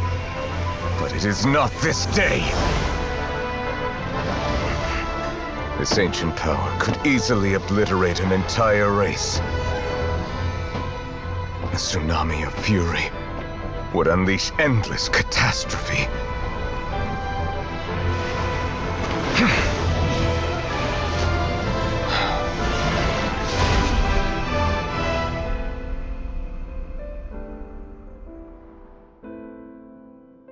The sentence is too severe. Forgive me for overruling it.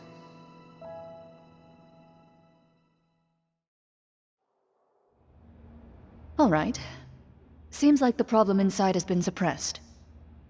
Let me guess. We're safe for now.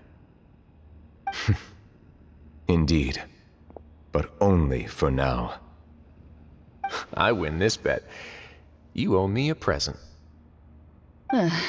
Very well. It was indeed just as you said. You made a bet? We made a bet on the size of your entourage. Cloran thought you wouldn't come down by yourself.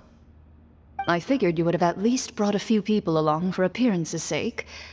It appears I underestimated just how confidential the mission was. Shouldn't you have gotten used to confidential missions by now? That's just how the courts operate.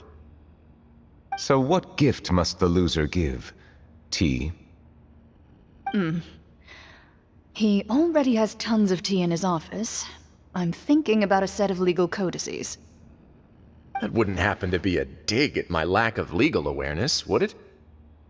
Well, I'm sure His Grace doesn't consider the fortress to be outside the law.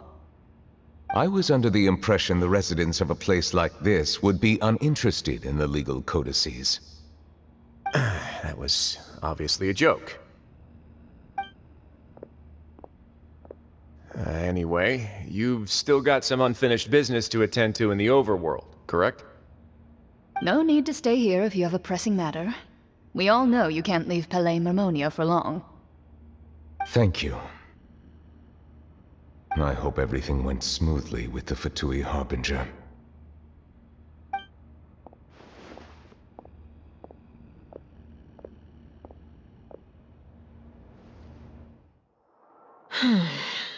I must say, we've spent long enough playing house. Miss Farina, as the Hydro Archon, I am sure you understand the exact meaning of the phenomenon we just witnessed. Or should I say, that's what I originally thought. But looking at your expression, was I wrong? And you haven't a clue? What are you trying to say? At this point, I don't think there's any more need to speak as diplomatic representatives. Allow me to speak to you now as just a Fontanian. You know the prophecy by heart, and also that every part of it is being proven true.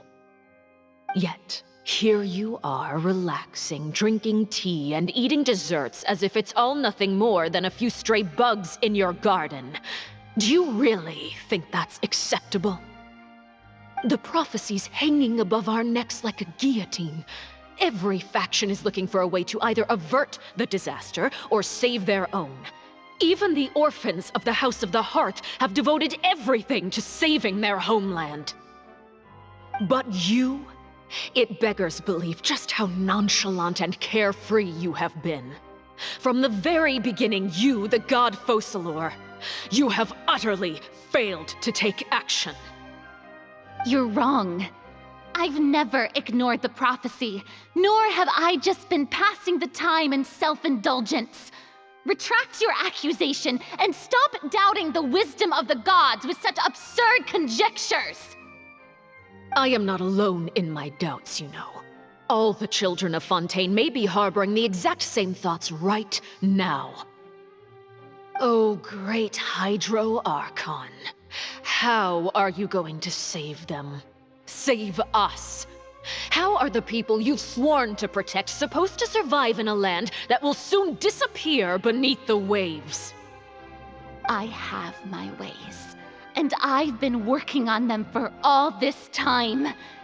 Even if you look down upon me, you have no right to judge me! Fontaine will be saved.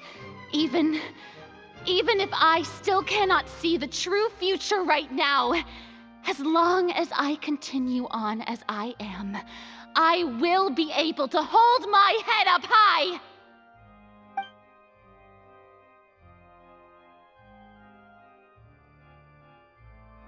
Then I ask you, Miss Farina, just what have you been working on? Where can we see it, and what is it doing to help?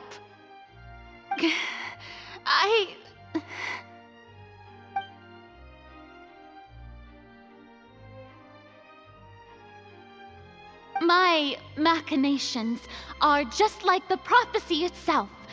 They will only reveal themselves at the fated time. It is just that beings like yourselves are unable to perceive them as of yet. I see. As a god, the proof of your labor always lies beyond prying mortal eyes. Allow me to be so bold as to ask another way. Would it be possible for you to tell us the parts of your plan that are not confidential? Such as your emergency response plan for the impending disaster? An emergency response plan? Oh, that look in your eyes. Have you not even prepared one of those? The emergency response plan is also strictly confidential. Then allow me to jog your memory. Miss Farina, what is the purpose of your Oratrice Mécanique d'Annelise Cardinal? And what do you plan to do with the massive amounts of indemnitium that has accumulated over the years? The Oratrice? It's just like it appears to be. So you also have no idea. If I'm not mistaken, someone's using it to prepare for something. But unfortunately, it would seem that someone is not you, Miss Farina. I first caught wind of this when Linny tried to investigate the Oratrice in the Opera House. You see, even just getting close to the core contaminated him with an extremely large amount of indemnitium. But even if that had nothing to do with you, then what could you possibly be working on, oh great Hydro Archon? Oh, right. I almost forgot. Udex Neuvillette is not at the tea party with us today. Miss Farina, I suppose you must have ordered him away to take care of some troublesome business. Yes, that's exactly right. Please keep it a secret for me. Of course I will. Although, I must say, Miss Farina, you seem quite insecure without the Udex by your side. Oh, very well. Let's stop that conversation here. There are still a few slices of cake left, so please, help yourselves, everyone.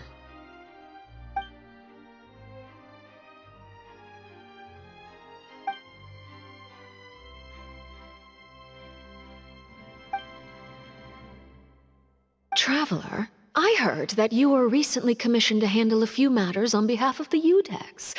Why don't you take an extra slice of cake? Those who work hard deserve gratitude and praise. You too, Paimon. Thank you. Paimon will take you up on that offer.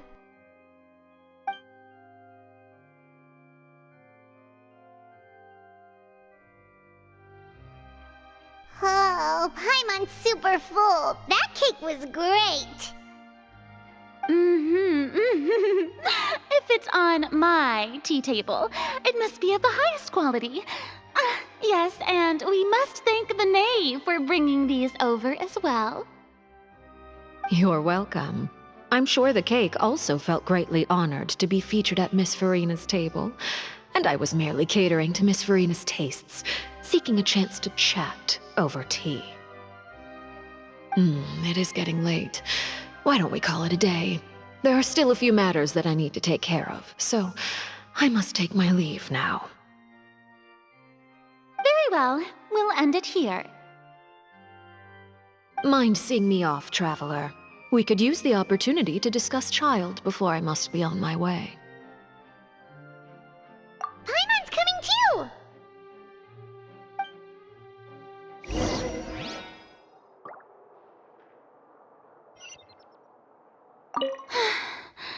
The tea party turned out to be even more difficult than I'd imagined. Why are you looking at me like that? Is something the matter? If there's nothing urgent, then I shall be retiring for now.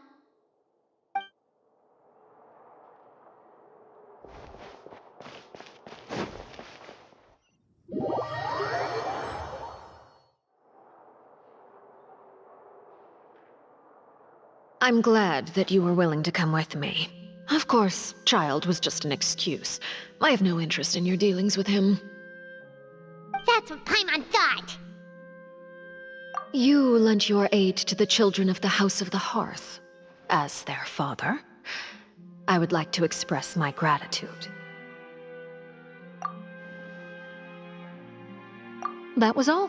Formal topics should be discussed in formal settings, and informal topics in informal settings. I know you just returned from the fortress of Meripede. Relax. I have no intention of trying to get anything out of you. Linny, Lynette, and Fremine are still there, and I trust their judgment and abilities. They've all been working very hard and have always done all they can to fight back against anyone who tried to stop them, especially Linny. You mean Wriothesley. He's a tricky one to deal with. It's unfortunate that Linny's so eager to prove himself that he can't learn to rely on others, including me.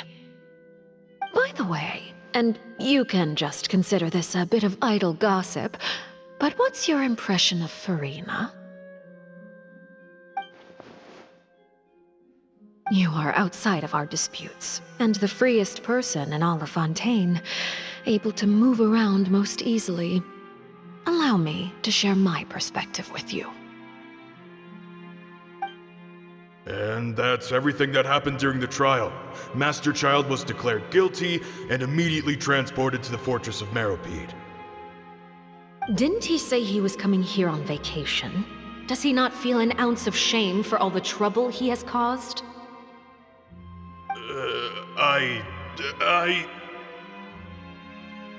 Forget it. He did give us an opportunity. I will be meeting someone shortly. Do you require help with any preparations? No need. I will take care of it myself. I need to meet with Furina, the Hydro Archon. She is at the heart of Fontaine.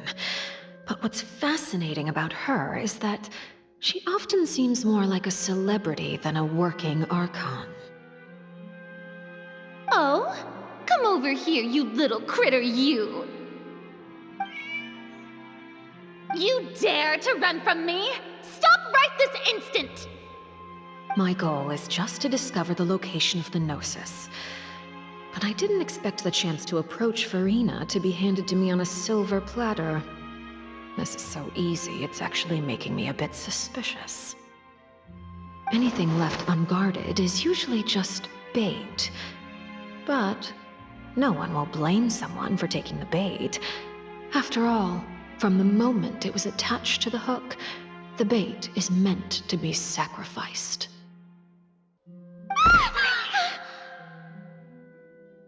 It's just as I guessed in the second before I struck. The Hydronosis is not currently held by the Archon. In fact, this Archon doesn't seem like a god at all. And I sense that she's under some kind of curse. Who are you? And what are you trying to do? Please don't kill me! I'm begging you, please! The fear in her pupils is genuine, so perhaps she's not bait after all. Either way, targeting her has lost all meaning.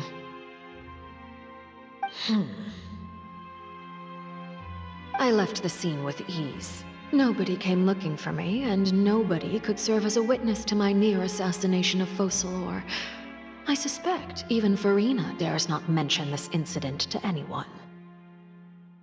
Not long after, my informants confirmed what I had guessed. After returning to her quarters, Furina quietly cried alone. She was so scared that she could not sleep that night, nor could she even bring herself to eat her cake. There's no doubt that there's something wrong with her. I began to entertain the possibility that she is not the true Hydro Archon. Perhaps Iudex Neuvillette is actually the genuine article. I have to find the Gnosis. If the Neuvillette hypothesis is correct, he is probably in possession of it. Alternatively, it might have been hidden in a place that's hard for ordinary people to access. Yes, Father. My dear children, please speak. News from the Fortress of Meropide. Master Child has gone missing. On top of that, the contacts and guards we bribed at the fortress have all gone quiet as well. Probably the handiwork of that Ridesley. I'm afraid so. This is a good opportunity. The value of a Harbinger is much higher than most would imagine.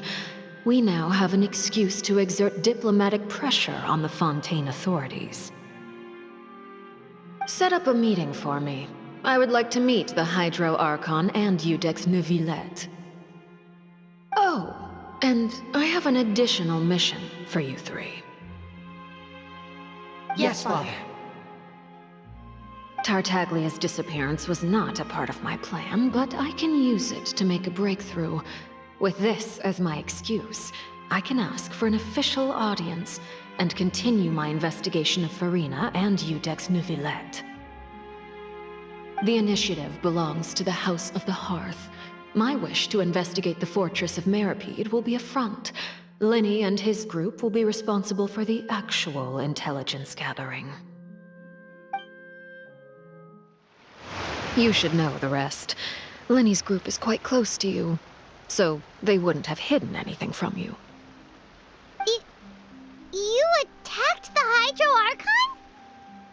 It wouldn't mean anything, even if you shouted it from the rooftops. After all, even Farina herself is still pretending that nothing of that sort ever happened. Alright then. I've now had 2 chances to enjoy tea with Farina. I have to say, the leadership of Fontaine is even more inscrutable than I had imagined. I once surmised that Iudex Neuvillette must be the Hydro Archon, but now, that doesn't seem right to me either. I am a servant of Her Majesty the Tsaritsa. Over my years of service, I've learned how a real Archon conducts and carries themselves. Whether Iudex Neuvillette or Farina, neither fits the bill. It's hard to imagine either of them as the Archon. Of course, that is all just how I feel. Gut feelings often do not require justification. It is, however, quite amusing to me that after all my years working in intelligence gathering, I've come to realize I am at a complete loss regarding the identity of the god of the land of my birth. Don't you think Fontaine is quite intriguing? A catastrophe looms, yet many secrets have yet to rise to the surface. It looks like Fontainians will have no choice but to save themselves. Ultimately, though, one must survive in order to do anything else. Should the need arise, I would be happy to cooperate with you. You don't need to commit to anything right now, of course. I have a feeling that the situation will continue to evolve, and as your name is often connected with noble deeds, I'm sure we will work together someday. He certainly returned quickly. You must want to catch up with each other, so I'll leave you to him.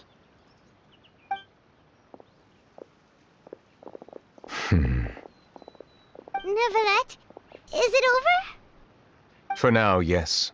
But this issue will prove quite thorny in the long term. I'm concerned that sooner or later the prophesized events will occur. Thank you for protecting Farina.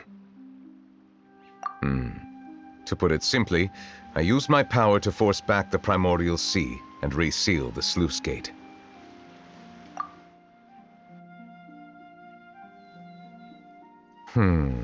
So as expected, the Knave has turned up the pressure on Farina.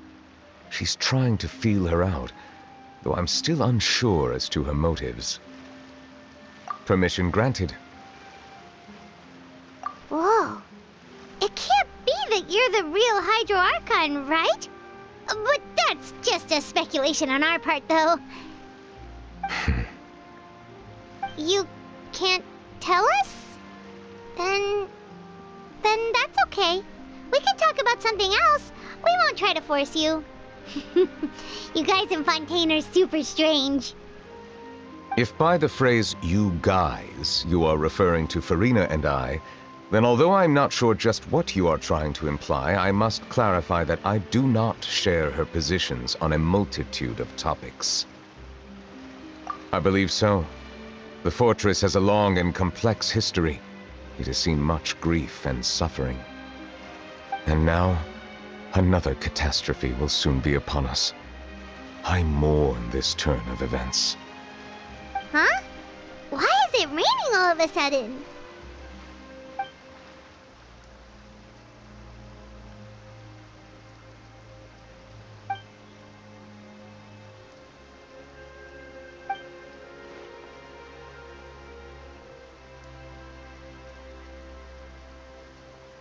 You may be closer to the truth than you think. Oh? And what are you thinking? The dragon of... what? Huh? Please do not be so surprised.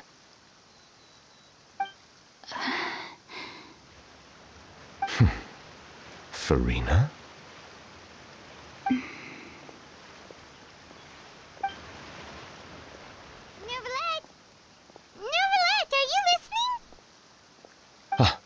My apologies.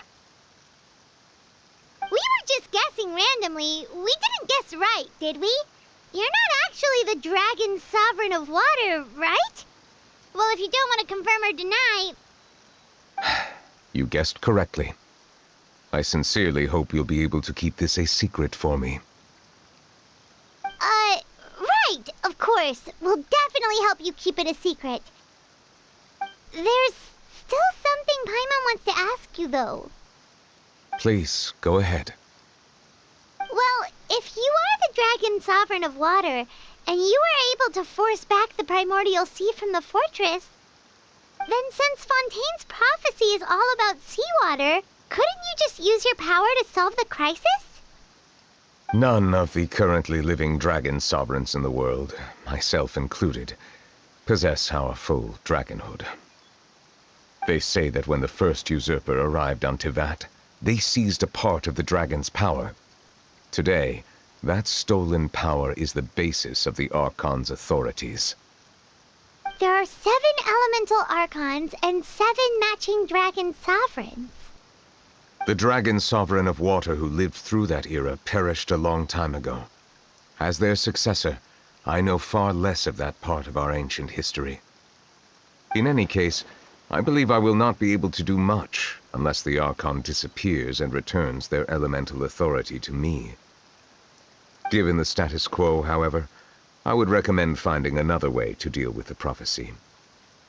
Oh, so even you can't solve it. I still have some urgent matters to attend to at my office. If you have any more questions regarding ancient history, you are welcome to discuss them with me at a later time. Please go right ahead. There's a place that Paimon wants to go too. Traveler, why don't we pay another visit to the Fortress of Meripede?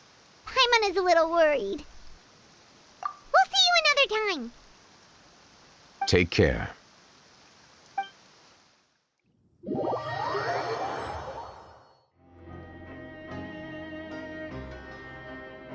Now guess, what suit will this next card be? A bare-teeth cat? Well, well, look who it is. Traveler, Paimon. Hello, everyone. Looks like you're recovering nicely from it, eh? Mm-hmm. Thanks to everyone's support. Oh, right. I managed to work up the courage to thank Miss Clarant in person. Whoa, how did she react? She told me that it was nothing. It was as if saving a life wasn't a big deal to her at all. She also told me not to worry about it. She didn't want to stress you out, that's all. She's right, and it's best not to dwell on it. Yeah. Okay, but check this out. We went back to the Opera House and we met the knave. You met Father? Did she say anything to you? She said a few things that were, a bit hard to understand. And also that she's looking forward to working with us in the future. Her attitude towards you is even better than what we'd imagined. That's fantastic. You should believe her. She has her own way of doing things, and she'll do everything in her power to help those she considers close, which now might also include you. Mm-hmm. Father is very capable, and also trustworthy. Oh, Paimon just remembered that she thought Lenny was a bit too proud as well. She said that you should learn how to rely on others sometimes. Got it.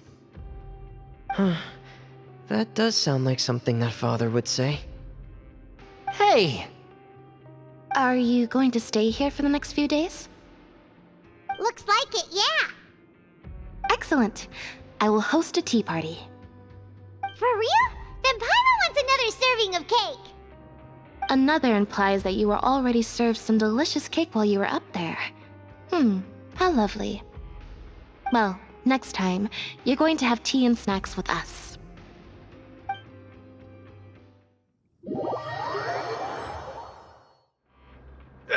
You guys are back? You guys didn't get caught and thrown back down here, right? Huh? No, not at all.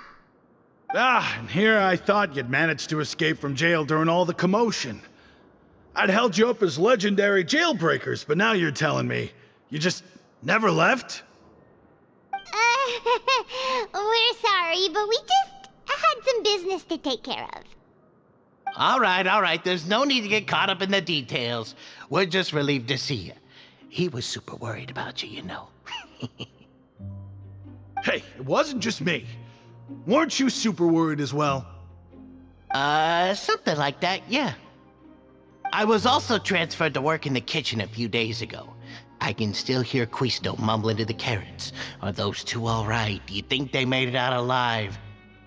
Whenever he'd say that, I'd tell him I'm sure they're fine. Wherever they are, they're kicking back with drinks in hand, enjoying the lovely scenery. Hey, there's nothing wrong with worrying about your prison pals. Is there? I mean, considering how they always love listening to all my gossip. These two. They sure are a lot warmer and friendlier than when Paimon first met them. Oh, well, if you say so. I'll be watching you to make sure you finish every last bite.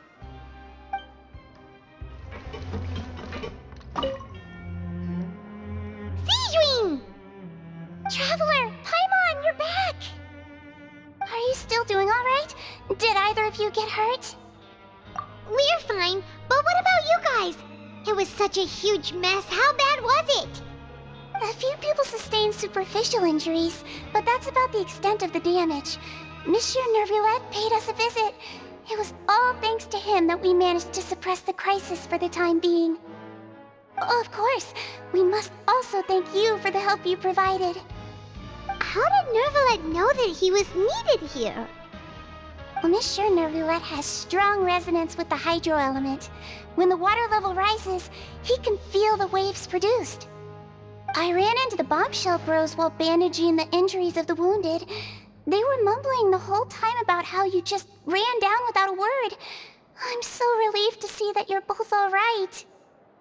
If you're not too pressed for time, please stay with us a few more days.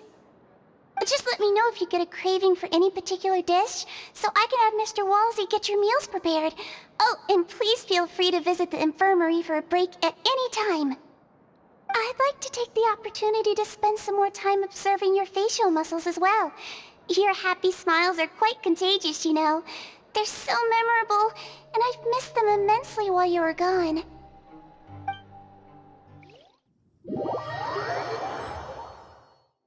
Courier, Miss Sigewing told me you still haven't eaten. Yeah, I was working on something, so I forgot. That's no excuse for... Huh? It's you two. Courier, Lurvine, we're back! Hello there. It's been quite the mess here recently. How have you been? And you? Are you still taking the secret passageway from the infirmary to work on the ship? Yep. That is still top secret, though, so don't say a word to anyone. It can be a bit annoying when there are lots of people in the infirmary, but I still prefer taking that route over the one from the Duke's office. I mean, the infirmary does make it easier for you to slack off. Oh yeah? Then why are you also here so much? You two really are just using your jobs as a cover for your relationship, aren't you? Not at all!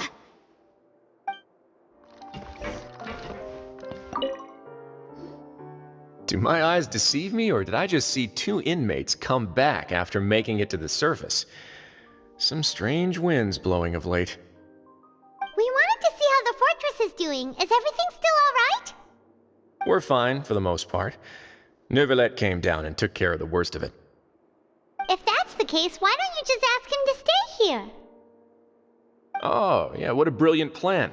Let's go convince the Udex himself to exchange the Courts of Fontaine for a puddle of water in the middle of nowhere. He came here in a hurry and left without even stopping for a cup of tea. He did remember to take Miss Sigewing's gift with him, though. He sure sounds super busy. Miss Cloran has left as well. She also took her gift from Miss Sigewing. Were the gifts milkshakes? Nervulette got the milkshake. Clorand received lipstick instead. Those aren't even remotely alike. Well, it's Nervulette's own fault for making Sigewing worried about his health by working so much. But besides that, our head nurse is still pretty fond of picking out beauty products for the ladies. Oh, and I have some gifts here for you as well. Are these from Sijwin too? Nope, they're from yours truly. You've already wrapped up your work at the fortress, so you can return to the surface at any time. You haven't yet served your full prison term, however, so you may continue to use your cell until your term is up. For real? Then we could stay here for a really long time? You may access the cafeteria for free. Hooray! Just remember to come complete your paperwork once it's time for your release.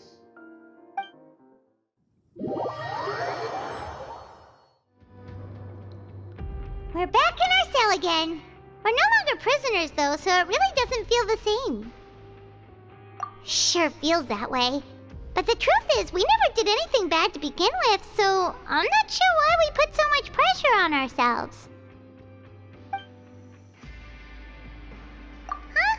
How did you know? Hey, that's not true! Alright.